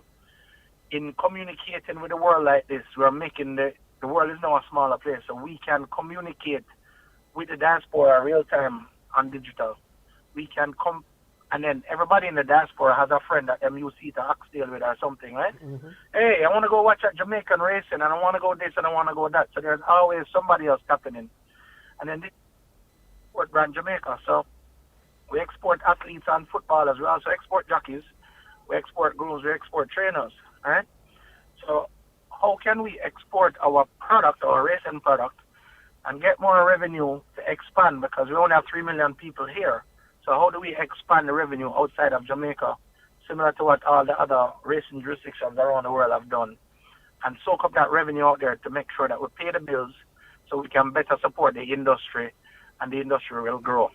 I estimate that the industry is about $8 billion now. I think it's easily a $15 to $20 billion industry. All right.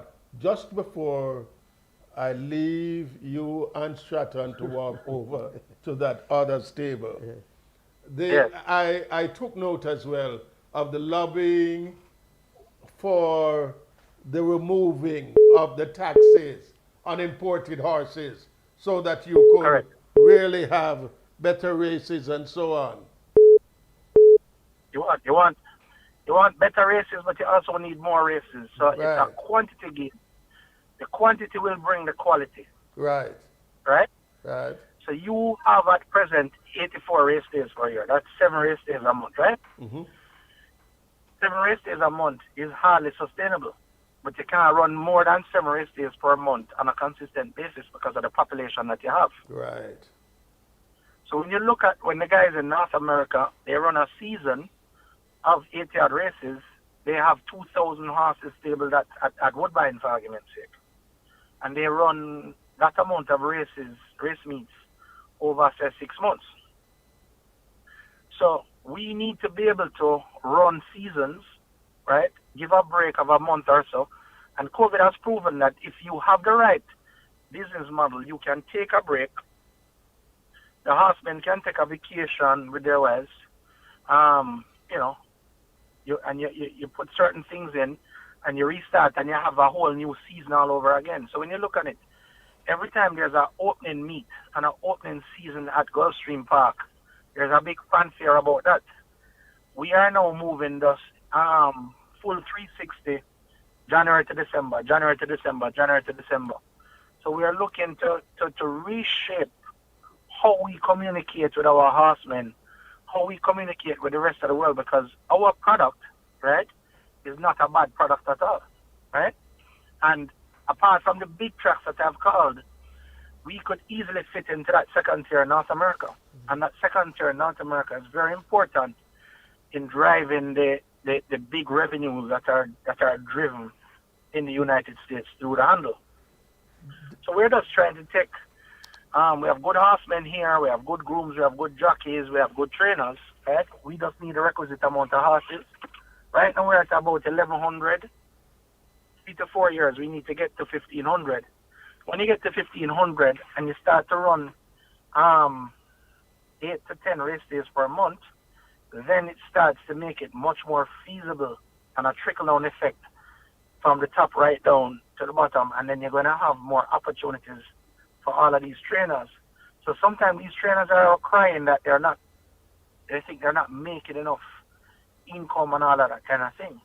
But the thing is that there's just not enough income right there now for you to even make enough income because we have restricted ourselves to 7 race days per month in the past. I came for a lot of flack when I said no more Wednesday racing. No more Wednesday racing has turned out to be great because the handle on a Sunday is better than Wednesday. So you can't have a business that you want to be a business, but you want to hold on to the tradition of Wednesday when Wednesday does not deliver what Sunday does. And who do you listen to on Sunday? You listen to the patrons. So on the whole digitization and the whole understanding the numbers and shaping the numbers, you now do all the analytics. And in doing all the analytics comes up and says, hey, the punters like Sunday racing. That's what the numbers say. So going down the other road now with Stratton, right? When you look at what happens, and him have him and whip. how about Listen to me now. That seem to do Yeah, like man. a fun thing, you know.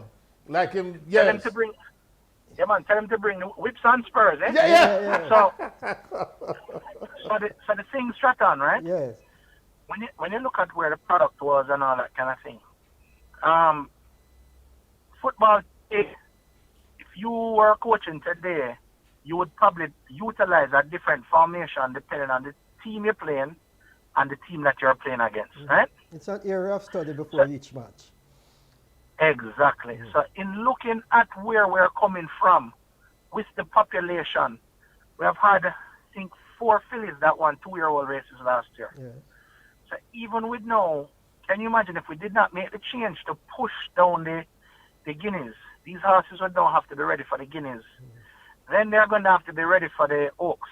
So the guineas is 1 month, then the Oaks, then the Governor's Cup, right?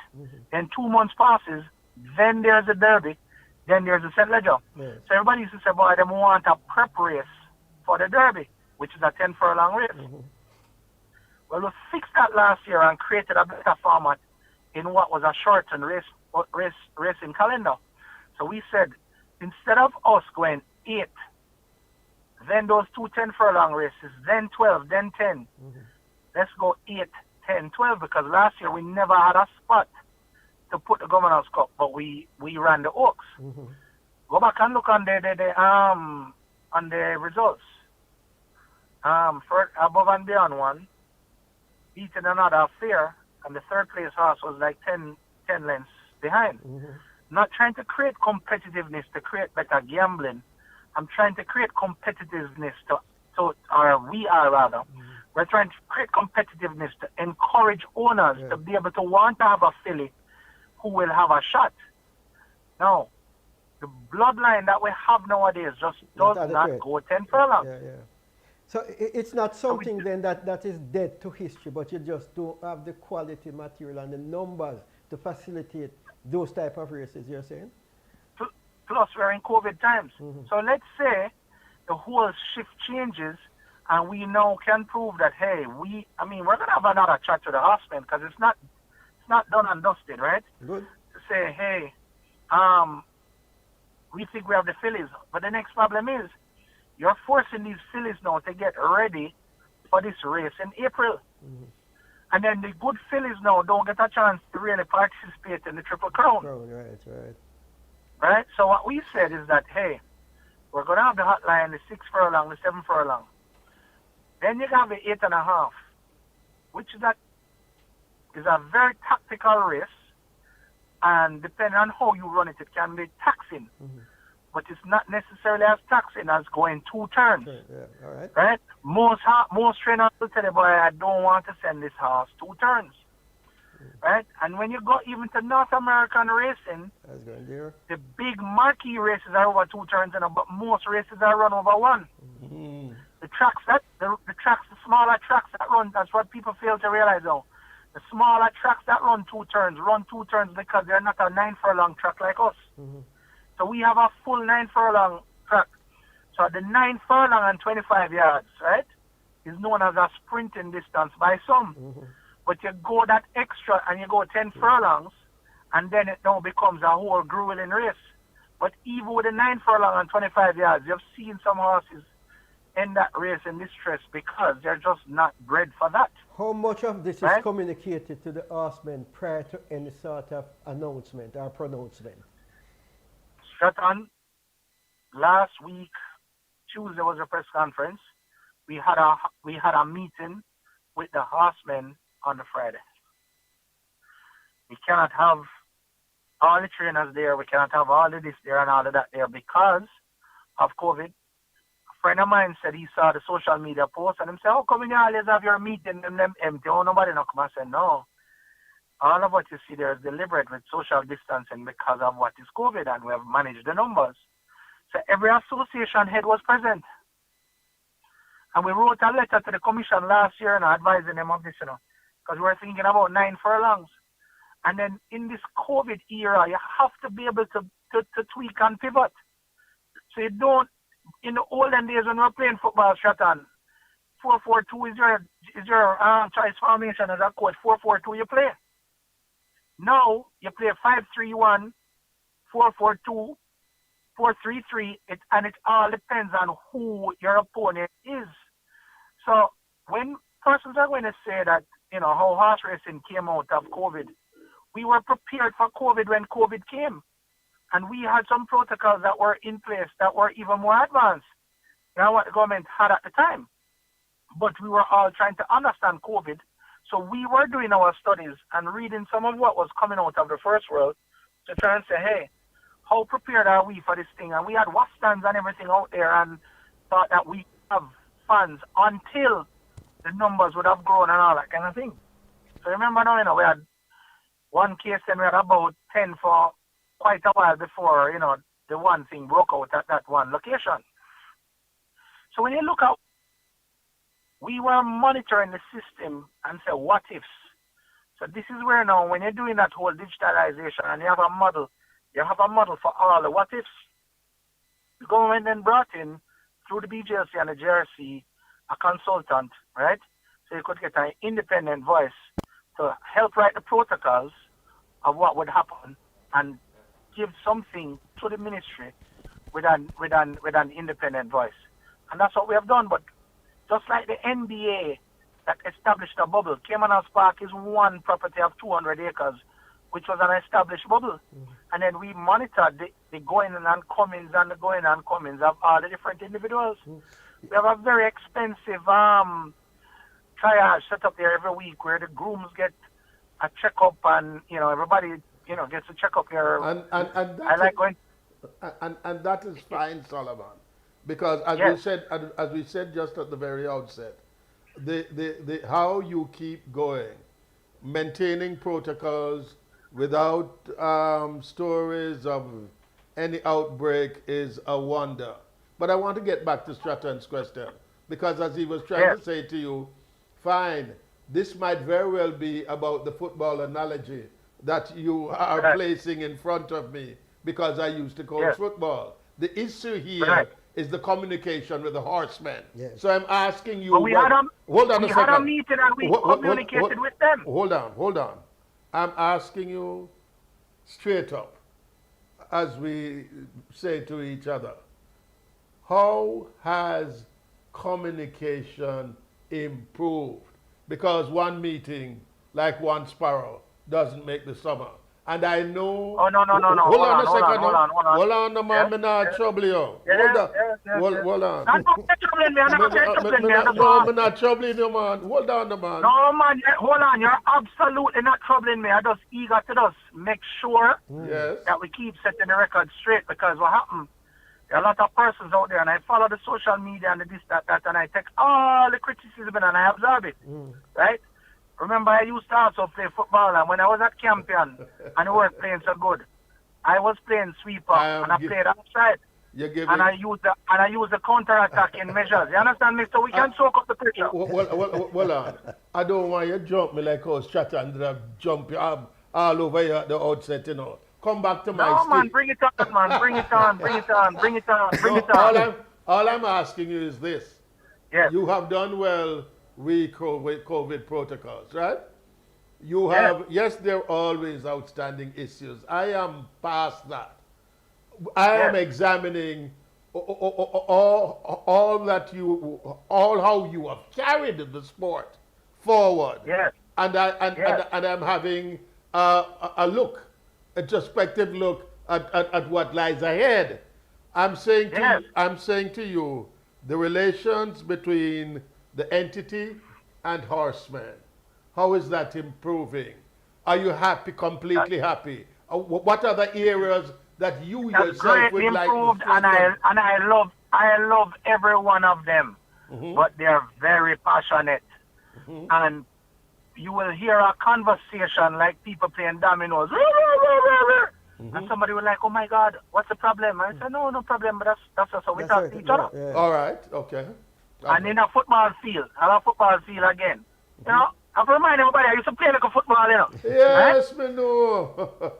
When the spectator and it's not, cussing you. and it's not little football either. It's good No, football when I you play play. Premier League and them man they're on the sideline down at Tivoli Gardens telling you how them feel and they're playing against Arden and them so that your fans are cussing you and the opponent is cussing you and until you score your fans are going to cuss you. Yes, So yes. I am accustomed to absorbing this kind of pressure and this kind of banter and all that kind of thing because I feel like I was prepared. And I'm saying to you, our communication and our relationship for the horsemen has greatly improved. However, nobody likes change. Yeah. Well, So you say you want to change a tradition, right? You're going to be met with opposition. Indeed. expected. And then Indeed. somebody's going to say, hey, and we have no problem with that. And I have all kind of fixes of how I can potentially fix it if we have to run the Oaks. And if we have to run the Oaks over 10 furlongs. There's a fix for it, you know. Yes. But when that time comes, I hope everybody has a memory that we were trying to now get at least 12. We have 16 stars now. How far We are would- you? How far are you down the road of getting proper bloodlining to satisfy those requirements? And what is the situation with the government now in terms of releasing, opening the gates so that you can run your race? Here's the issue now. We're the promoter. We don't own a horse. The person that owns the horse said, I must go and talk to the government and get them to remove it That's the for their tax. benefit. Yes, because what happens? If you don't bring in any horses, then the government gets nothing at the port, right? And many people are saying that's why horse racing is up and football isn't. Because it brings money Well- in the government coffers. True? But horse racing is on a bubble, and horse racing wrote protocols. And whilst we were fighting, we were working at bringing protocols to get this thing back up and running. And they I can't take told that them away. And that can't be taken away from you. None at all. From the day one, we were fighting to keep it up and going. I went on a sports town hall on one of the TV stations, and I told them, we have two regulators. We have a business model. It is Rather a business. rather than pointing fingers, has Yes. any other association, beg your pardon, Come to you. Yes, come to you. Yes, Made any yes, overture to say, How you doing? share Yes, the template, seriously, share the I'm in blueprint. serious conversations with football right now. Oh, Okay. Okay, I understand why. Let me, Yeah, let me ask you this. How many cases of positive tests have been attached to horse racing people so far? You know? Two. Two. Very good. Okay. Very good. And both of them could have traced it to off-the-track situations that was not even anywhere near St. Catherine. All right. I'm going to be cheeky. Lord, you're going to cuss me when I'm done, but I have to be cheeky. No, man, bring it on, bring it on. No, man, hold on. I'm going to make you laugh first. Exotic bets, new bets. Yes. Are you still looking at, perhaps considering how there could be hybrids between horse racing and other gaming? And let me just leave that at that. Are you still looking? Always looking at things on a lot of platforms, right? Right. However, everything right now is on a multi-platform situation, Right. and everything is going very fast. Straight up, before you say you're going to take on that other thing Yeah. to create a cross-fertilization, Right.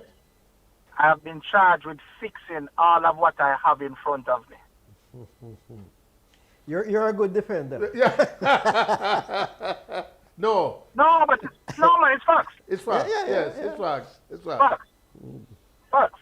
Solomon, Yeah. it's always good. We Good that you good that you could be as open as you were. Yes. Shut down, you finished, that's all. No, it's Well, time. Because you're so One engaged. thing, I want to understand, right? Yes. When you now run the Triple Crown, especially what happened to COVID, last year in COVID, our Triple Crown was beautiful because you had the Guineas, you had one little break with the Oaks, then you went to the St. Leger, then you went to the Derby. Yes.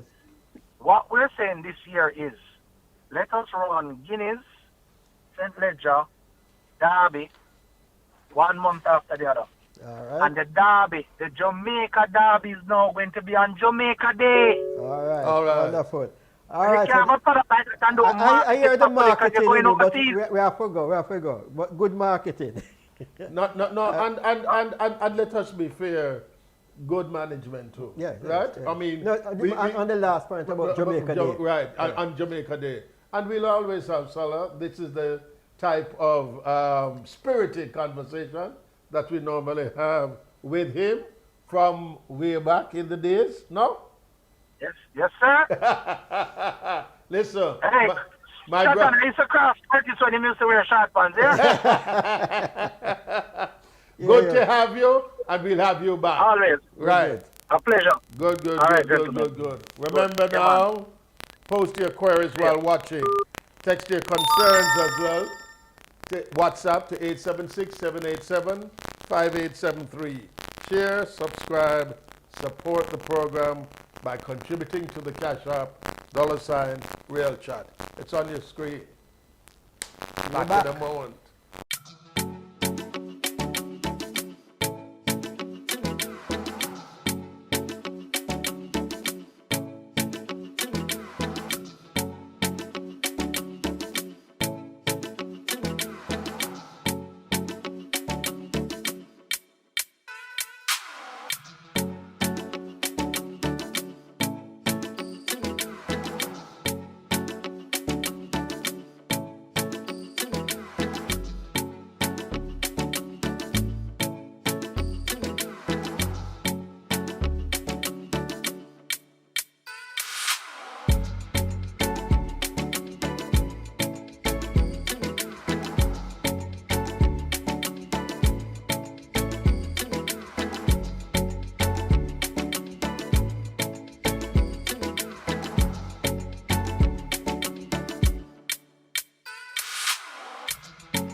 Yes, Rat. Okay, welcome back to the Real Chat. We are now joined by Dr. Paul Wright. Well, not enviable, but certainly one of the only persons. He's a breeder, Owner? Yes. analyst, He's an analyst. Listen, this is the man for the as association in the And the veterinary. most important, a punter. A a punter. Yeah. Yes. Tell me, Indeed. what is your reaction to some of the announcement, if you will, of a Solomon shop? I know it was about a week or so ago. Are you satisfied that it was properly ventilated? Are there areas of dissonance that you have with what has been said? And when you look down the road, let me just add the rider. When you look down the road, what does the year hold for the industry? And I want you to address that as analyst, as breeder, as owner, as punter.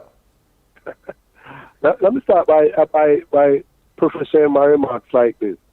What has happened to sporting organizations in the past decade, at least, is that when people are vying for positions of power, unpaid positions of power, in sporting organizations, it gets very nasty. We had some time ago at the meeting of Cricket Association, people jumping over desks and thumping down other people while the voting is going on, and everybody hustles to get to the pinnacle of these associations. But once they get there, they seem to forget the people who matter. Those are the people who play the sport. And the same thing is now happening in horse racing. If you are going to make changes to how we are going to put on the races, especially a classic race like the Oaks, and these are races that come down from the beginning of racing from Arabia through England, back to Jamaica, all over the world. If you're going to change the distance of the Oaks, you sit down with the people who are going to perform in the Oaks, Well, the owners, the trainers, and say to them, this is our plan. This is why we want our plan. We are a bit concerned about the betting. We are a bit concerned about the competitiveness. And this is what we want to do. And listen to what the people say. Instead, what we got was an announcement on television. And everybody was caught flat-footed. And we couldn't understand how come a tradition that has been there for hundreds of years has been changed without any input from the owners, the trainers, the breeders, the grooms, the jockeys. Nobody had anything to say, but this is as that. So what happened was that the different associations now got in touch with the Racing Commission, and no change can take place without the authority of the Racing Commission.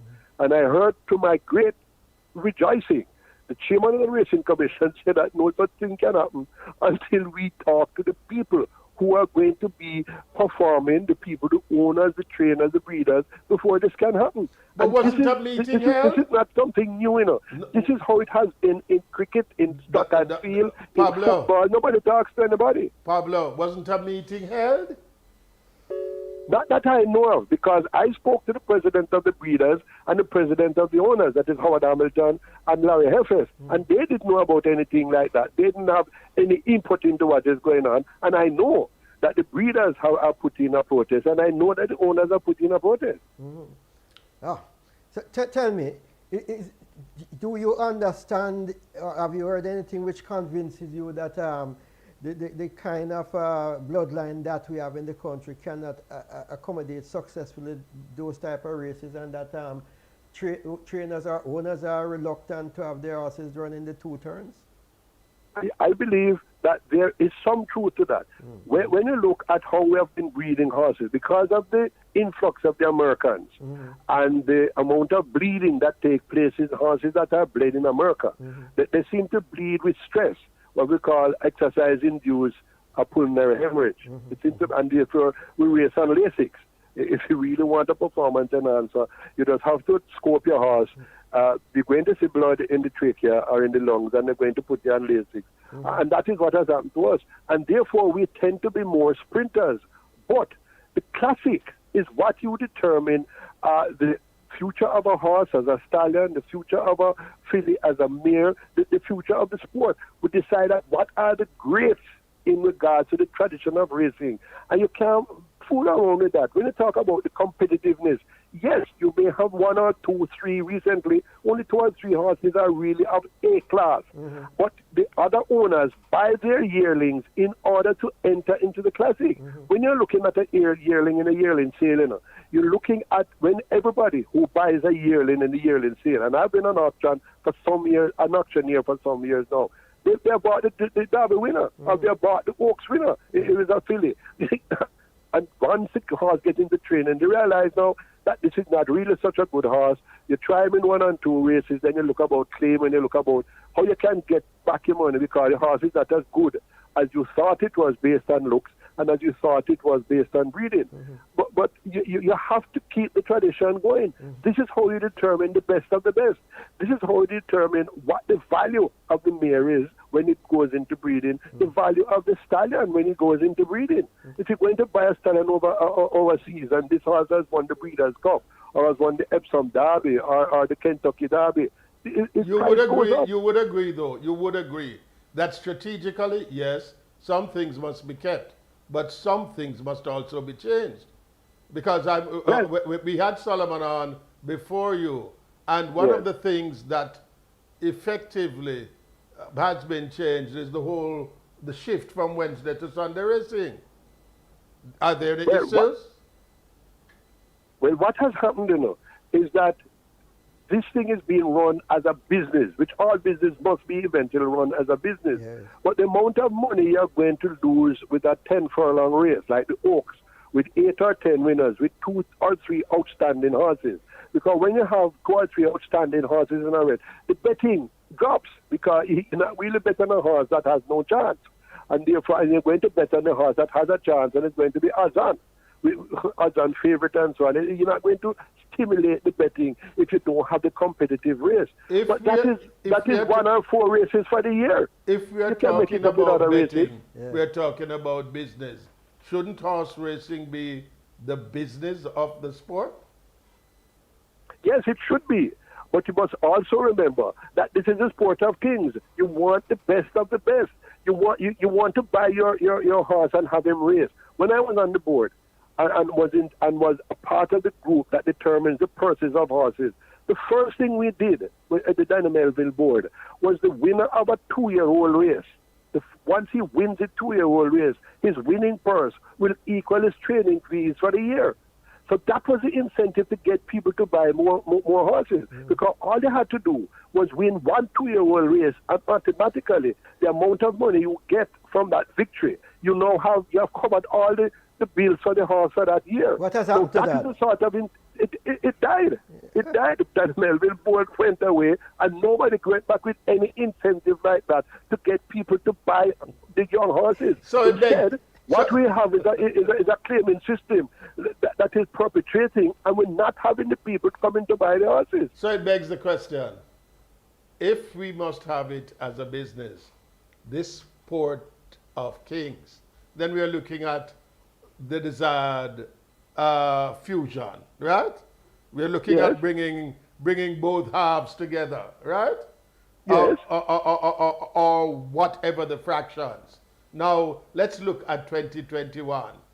How do you, since you're a man with many hats, how do you see it being the business and being maintained as the sport of kings, all being brought together?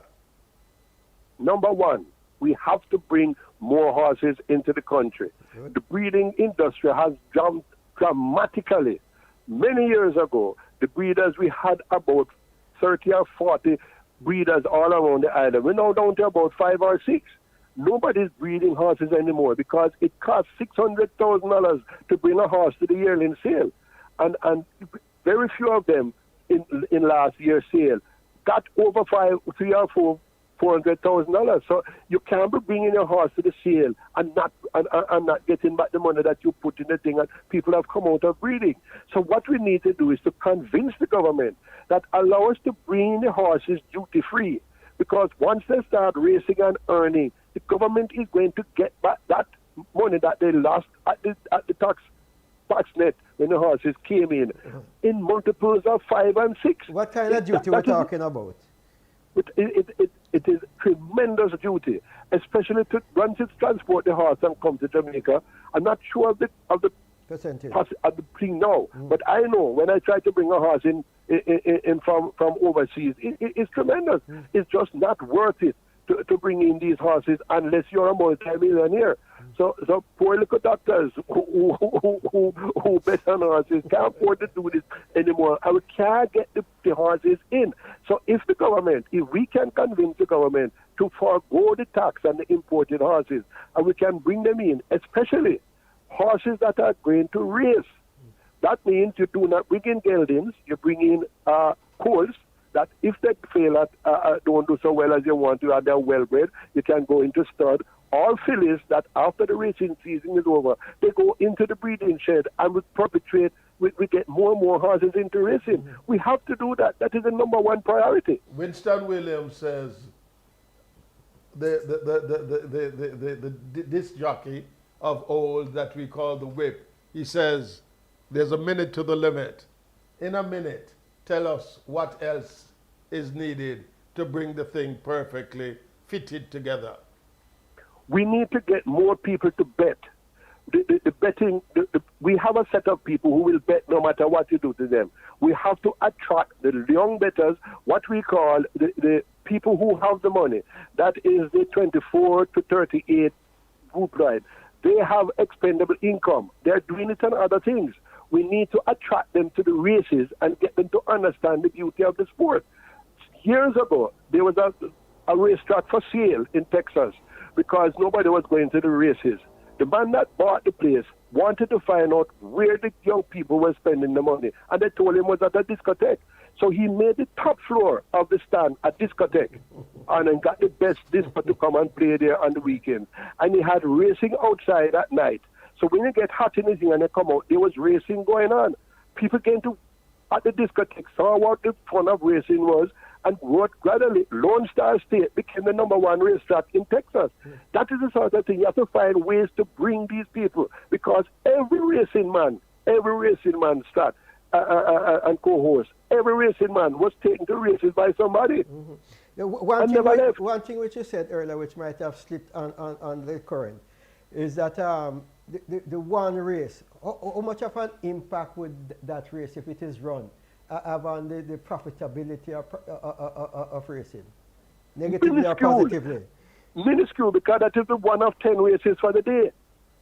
That is the one of 10 races for the day. If you have 3 or 4, if you have 2 or 3, 5 straight races with the claiming horses, you get back the money. You get back the money. It's the purse that is what is getting them, the purse that to attract the thing, and you don't get the betting to match the purse. But over time, you will get it back. All you have to do is to attract more people into the betting dollar to make it attractive for them. One of the things that needs to be done is that when you bet your $100, you bet $100, all you can get back, is $67 of what other people lose. When I say to them, because when I was on the board, I used to stress this to them, if you give back the people who are betting the dollar, the $100, if you give them back $90 out of that, then the 1 to 9 horse becomes 4 to 5. And then people will bet on if it or Eve money. Nobody's going to bet on a 1 to 9 horse because you're going to get 52.50 whether it wins or if it wins. If you bet on an Eve money horse, you double your money. And those are some of the things that we have to look at and get the people who are in charge of racing to understand the gambling. It is the gambling that runs racing, not the advertising, not the sponsors. It is the punter who is the important one, and we have to treat them better. Good fractions, 1 to 9 becomes 4 to 5. All right, thank you. All right, Dr. Wright. All right, thank you. Good.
So, if, as Dr. Wright is saying, and welcome back to Real Chat, that we want more betters, right?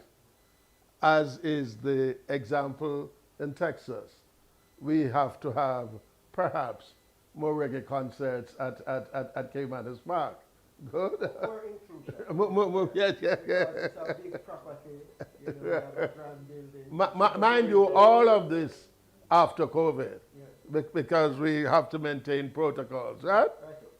We are moving from racing and now to reggae music. And noted reggae historian Roger Stephens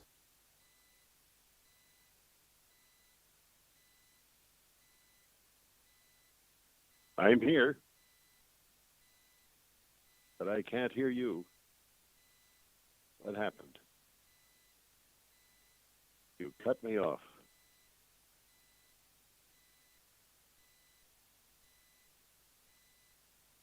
Hello? Hello?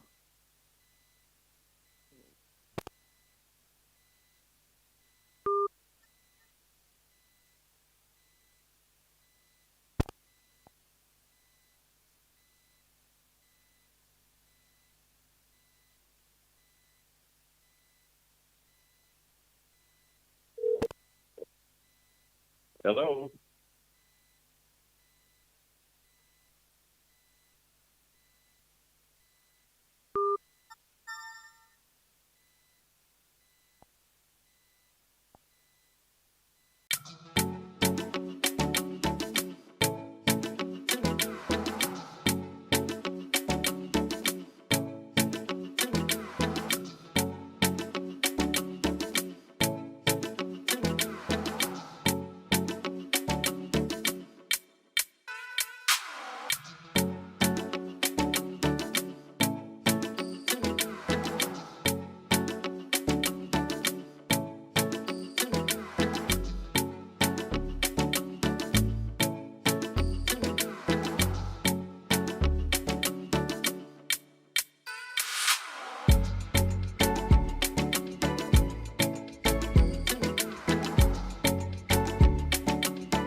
Yes, and we do apologize sincerely for that break, in transmission. Yes, back with real chat, producer. Yes, back with you, Stratton.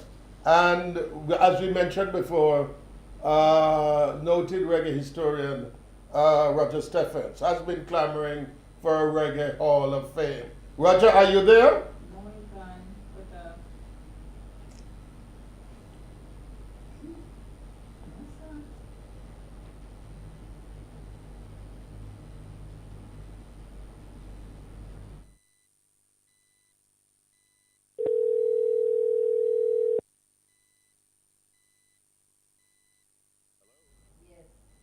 Roger. Hello. Finally. Yes. Yes, just stand by until we come to you. All right? All right. Yes, that's fine. Go. Go. Yes, yes, yes, yes, yes, yes. Back and forth with Roger Stephens. He's on the line with us. He has been clamoring about a Reggae Hall of Fame. Roger, what's your views? Well, it's only 30 years too late, isn't it? Yes, perhaps. Why? Oh, well, you're in a better place to answer that in Jamaica than I am here in Los Angeles.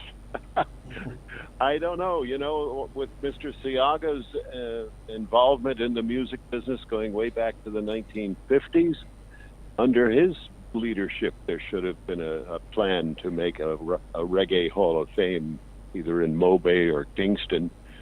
I mean, it just astonishes me that there's no museum yet, and there's no Hall of Fame, and both of those would be tremendous draws for reggae fans from all over the world. Tell us about what would be the advantage of having that vis-a-vis the kind of cost that it will take to put that into being. We seem to have lost him again. We will have this fixed and we'll be right back.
Stephens speak his mind about the reggae music museum and Hall of Fame that is needed.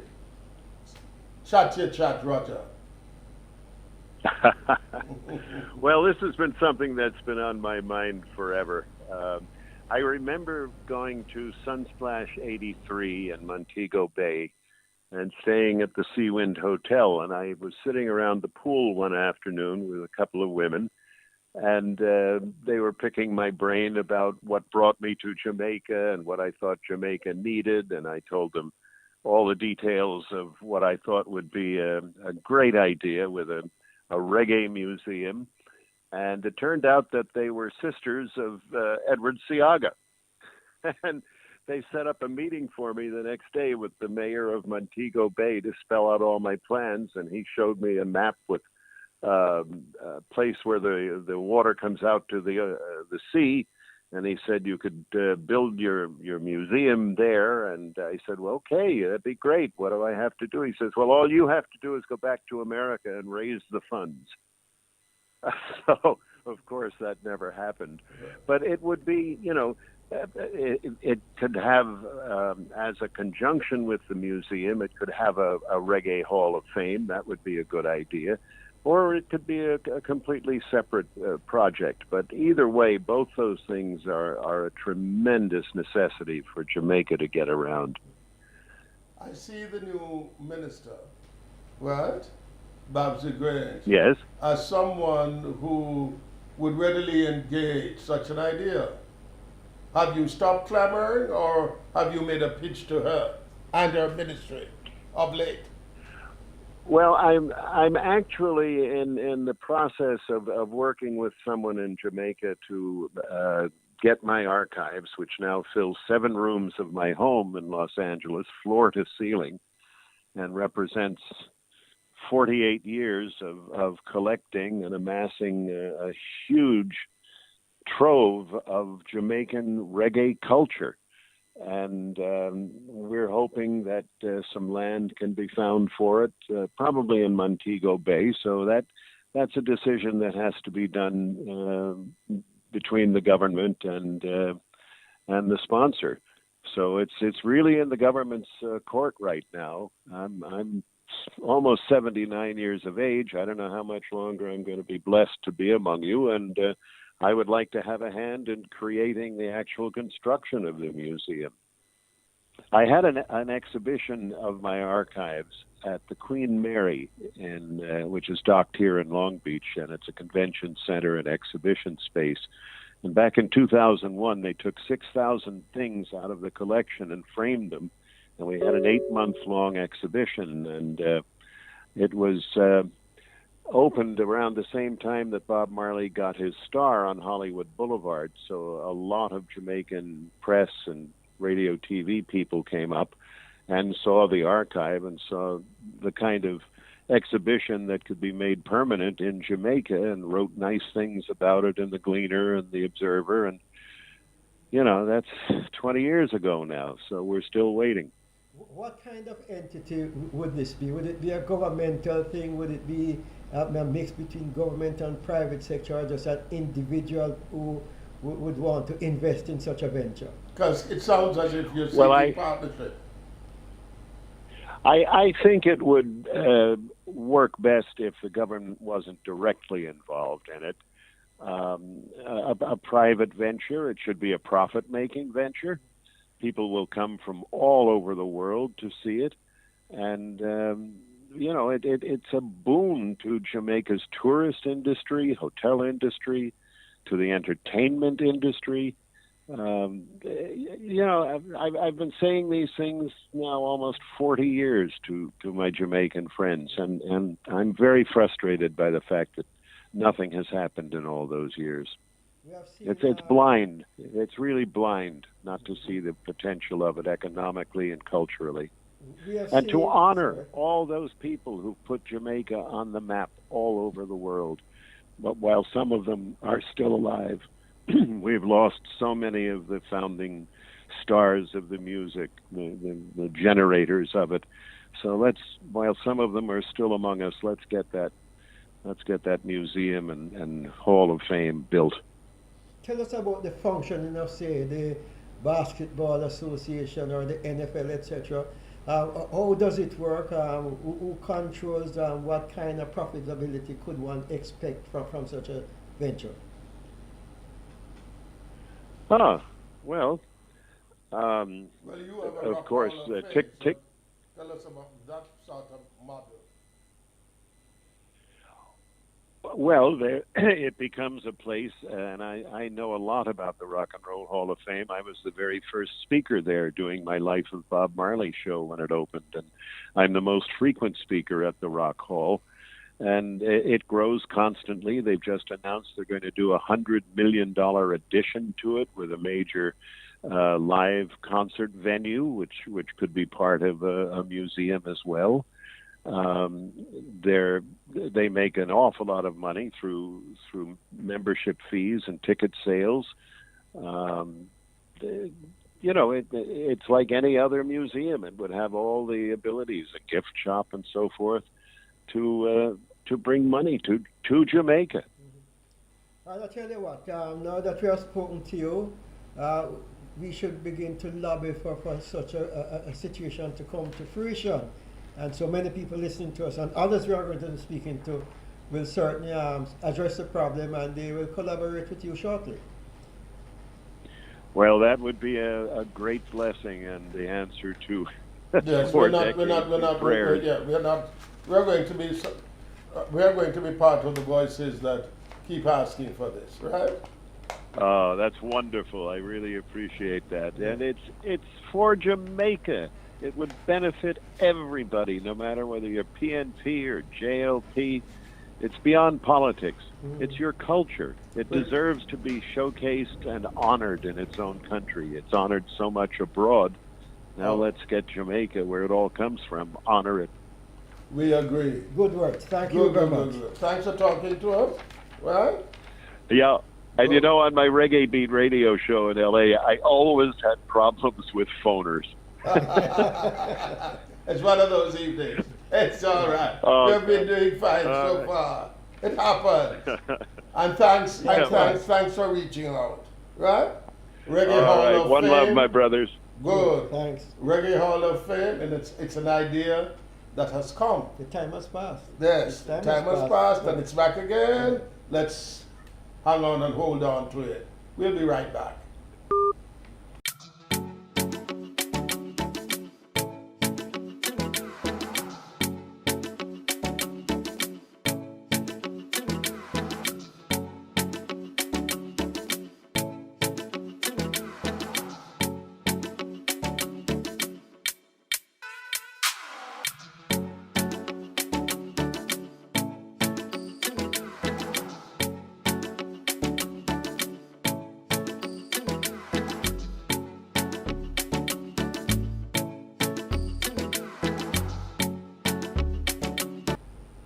Herbie Miller, how are you? Well, he's here and he will, yes, he's a second. All right, good. Yes, you're here with us, Herbie. Yes. The whole issue of the Reggae Hall of Fame, the museum, the Hall of Fame. A time, full time? I'm listening. No, it's a question being asked. Full time? Oh, what's the question again?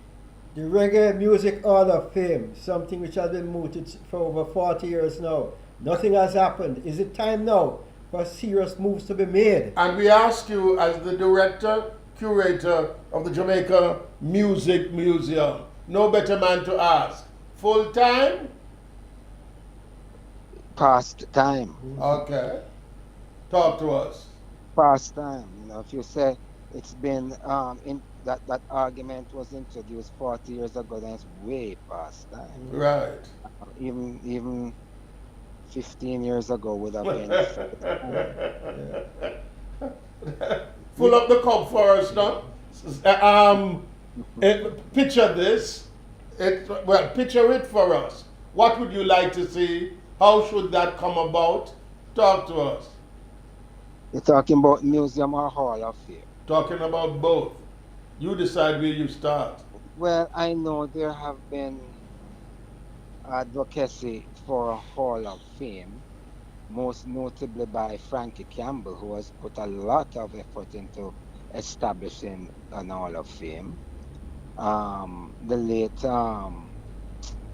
Mikey Thompson, no? Yes. Yeah, he also had the idea of a hall of fame. My own personal view is that we should have a state-of-the-art cultural complex that includes museum and hall of fame. They are both two different, they function differently. And but the same facility, a complex that, by the way, should also, in my opinion, include a performance hall well, performance spaces in both a hall capacity and more what you would call a cabaret style capacity.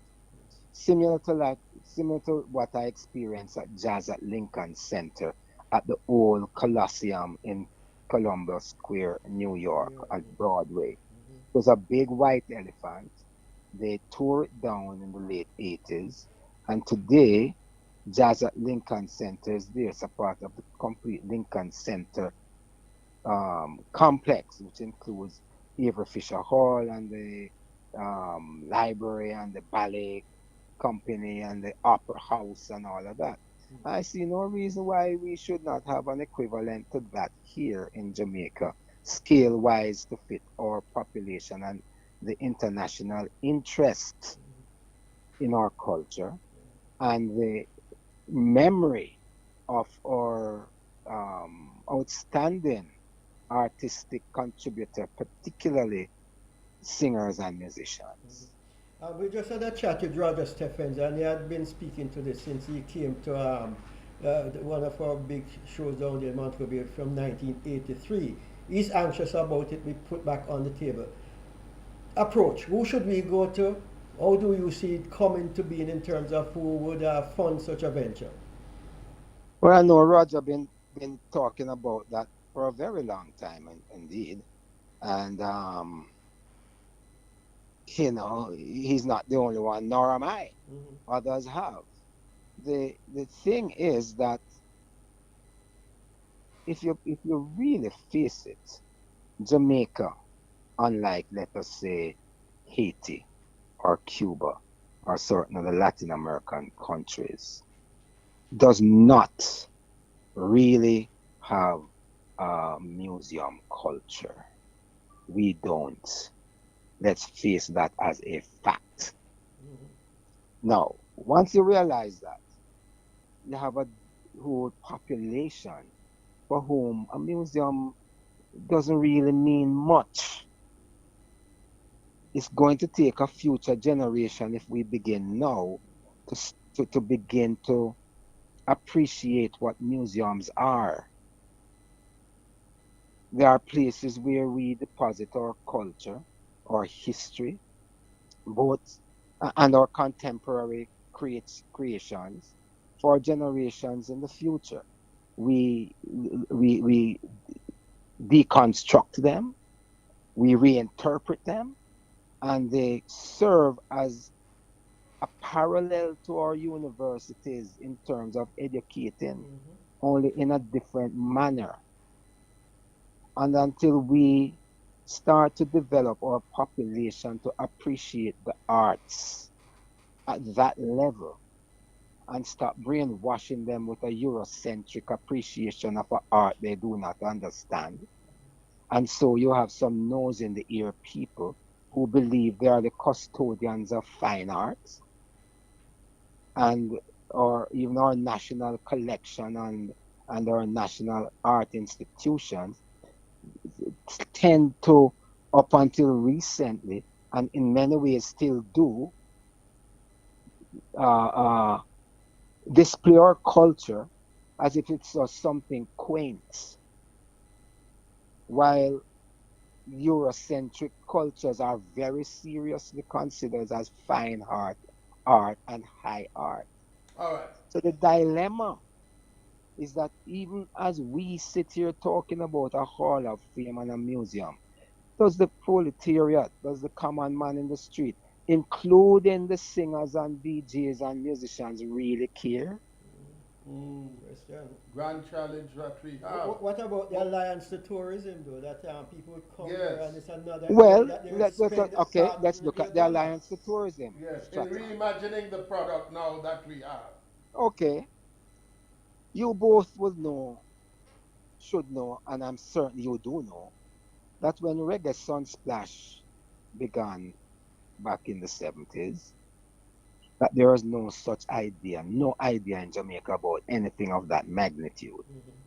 Back then, we did not have the level of, and we're talking about tourism now, we did not have the level of interest from as diverse a culture in the world interested in Jamaica as we do today. And most of that was facilitated because of our music and our culture, Rastafari, reggae music, etc. We continue to sell this place as a beach resort and Sun and sand. whatever it Sun, sea, is, and sand. rather than making culture an equal selling point, if not the main selling point. It is only recently, the last 20, 25 years of such, that we stopped playing calypso and Air Jamaica European rather than reggae music. All right. So in with one last swoop, because the producers are pointing fingers. In one last swoop, and we will clearly will be having you back to talk more on this. You are the, with all that we have been hearing, how you begin now to mold this product that Well, is we have begun, you know. that is past We time have begun. and And that has to be reimagined. Yes. we have begun, and I'm proud to be the director curator of the Jamaica Music Museum at the Institute of Jamaica. What we lack right now is a physical building, but I can assure you that the Ministry of Culture and the Institute of Jamaica are serious, very serious about making that a reality. And so we are in advanced plans for that to take place. You asked a question earlier on to which I'll attempt to answer now. These things will happen when our capitalists or what we call or industrialists and so on understand the importance of culture, the development of countries. And that's why Europe and America, among others, are so far advanced because they have put the funding into arts development as they have into other areas of economy to grow the economy. We fail miserably to support the Ministry of Culture, both from the private sector and the government. The Ministry of Culture is not, in my opinion, treated with the level of importance that culture holds to the development of any country. Any country. The most advanced countries in this world has running parallel to its economic development, its cultural development. Thank you ever so much, my brother. More and none, but certainly Yes, yes, it's something which yes, needs to be yes. developed, and time is running out. And We Well, I have do to thank have you you, back sir. because Thank we have you. to talk to you about groundation. Oh, yes, that's coming up. I'd appreciate that too. Yes, and we have to speak to Frankie Campbell because Talk as to you Frankie. He can say a thing or two to about all right, the oil okay, spill. we're going to All run right. leave you because we're Love going my to brethren. give Give thanks. another Good. music icon the last word. All right, thank you so thank much. you, Kirby. See you soon. We'll be back in a moment.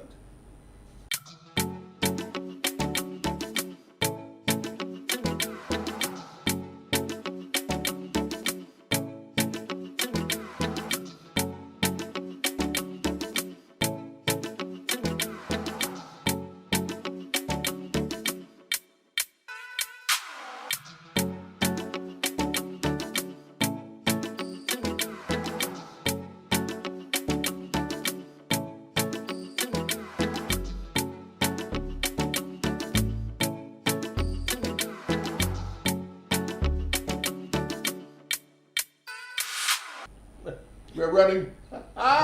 We're running past wrap up time. Yeah, Eh? But this is an all important segment that we call the last word. Mr. Clyde Mackenzie is back, right? With the last word on what we have been importantly discussing full time now. As Herbert Miller said, past time for the establishing of a reggae music Hall of Fame. And the museum, which Herbie insists, the director, the curator of the Jamaica Music Museum, can exist under one roof, although separate departments, right?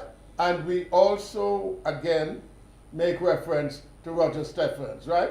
This is a continuing cry. Clyde, music media icon and entertainment consultant, what say you in this, the last word? Well, I am in total agreement with Herbie with regards to the whole question of having a Hall of Fame and a museum dedicated to music being well past you, you know. So for me, I think that a country which has a reputation like Jamaica in music should never have gone so long without a Hall of Fame and a museum. It's going to take a lot of money. It's going to take resources to get it to the level that we want it. But you see, because of the cachet that Jamaican music have in the world, then it might be easier to raise funds for something such as establishing a museum and a Hall of Fame than it would be for some. We need to look at this buildings that we used to know in days gone by. I mean, Just shift your location a bit. Can you move, shift your location a and bit? all of these things. Yes. Yes. So you're looking now at a different kind of demographic that is coming into these spaces and places. And what we need to do is we need to move quickly to celebrate this. In other words, what Jamaican music is rich. Bob Marley was great, but there is music outside of Marley. Much, much music outside of him. Where is that music? How is it being represented? Ska is a Jamaican music form which basically has lost its origins. There is only one ska band out of hundreds of ska bands in the world that is a Jamaican one. And that is what we're talking about. We have to repatriate, we have to bring back a lot of the significance of our cultural products, because a lot of it is going away and we're not taking claim to them. And soon you're going to hear that ska was invented in Los Angeles or one of those places. So we need to lay claim, and one of the ways to do that is to have museums where you have pieces and artifacts where people can refer to and draw historical conclusions. We're not doing well on that front, and we need it. I mean, that is something that we might need to find an innovative way of raising the money. It might not be able to come from the budget. I mean, especially in a time when, you know, fiscally it's tight. So you might not be able to find that. But you have funding agencies, UNESCO and all these other agencies that might look favorably on your have like that, a museum and a Hall of Fame, a place that makes a lot of money for the country. If I may, and I'll allow Stratton for the last question, but if I may discuss for a moment bugbears, and I go back to... I'm not hearing you clearly. Yes, are you hearing us now? Yes, I am. Yes, if I may, I'm listening to you intently. If I may point to bugbears, hurdles, even as they were mentioned by Herbie. One, he says in particular, that of our very own culture, where museums are concerned, to transform mindset to accept the importance of such things. How much of a challenge you see that to be? I don't see it as much as a challenge, perhaps, as some people would. I always like to refer to the 2008 Olympics in China. And it was how modern technology was brought to the service of tradition. And that is when you get the best of both worlds. When you have tradition being joined by innovation and novelty. And for me, the same applies to museum and halls of fame. It is a matter of using now current technology to support traditional lores and methods. It is as simple as that. So yes, you're gonna say, it's not a habit for Jamaicans to go to the museum. No, but that could change in a second. Right. Where if I have my kids and I say, come here, and when I go in there, I mean, you have an immersive experience where I can actually be I mean, you're talking now about augmented reality and that kind of thing. You will get children now to come in there because now it's exciting. It's using technology, modern technology, to bring something that is dead and lifeless now back to life. You know? So Right. I think that is where we have to see it. If you're going to see the museum in the traditional terms, where it is, the old things, fossilized stuff. No, yeah, that is not going to work. And final It's not question, going to work. final question, Clyde. Who should spearhead, ignite, if you will, any such movement towards bringing this into being? We don't want to leave it solely with the ministry. You'd have certain roadblocks in terms of no funding, but as you mentioned, funding can be had for agencies from individual sources, lovers of reggae around the world, to a particular funding platform to get the money that is needed to put up such a complex. I think, quite honestly, what you're going to have to do is to get a group of people who have a certain kind of cachet, and when you bring them together, you really have them source funding. So you would authorize that body, a group of them come together, get the sanction from the music industry and elsewhere, it means government, and make this be a project.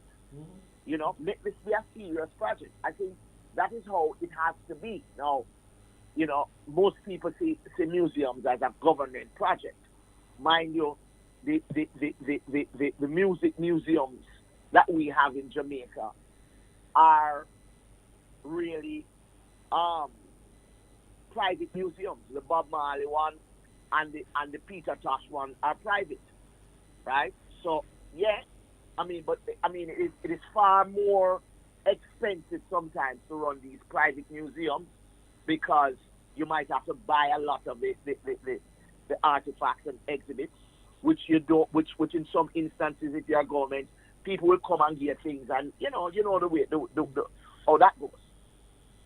So I think you have to you have to find a group of people who are going to drive that. You can't depend on any minister or ministry. Yeah. I mean, they are normally stretched in with a whole heap of distractions. And the You're going to have to have a body dedicated to that. And the product, as you have so rightly said, must be the experience. See? Yes. You see, the product is what you're doing is it is the creation of an experience, and that is what it's all about. And if you can provide that, then you're in business.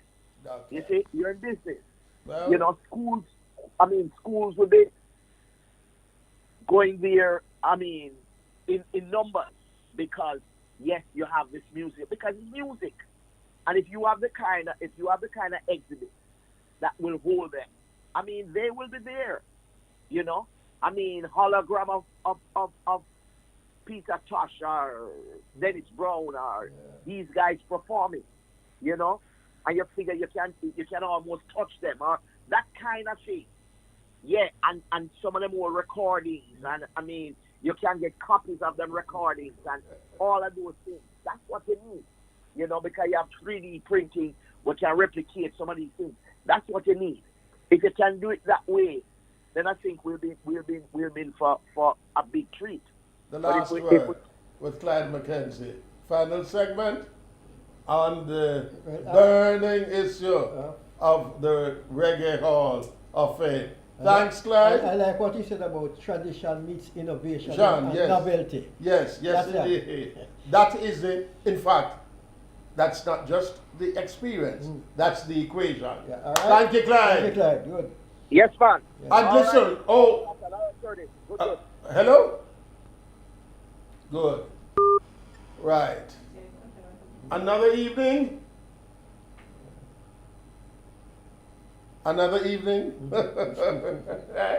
The producer says yes. We'll allow you. Another evening.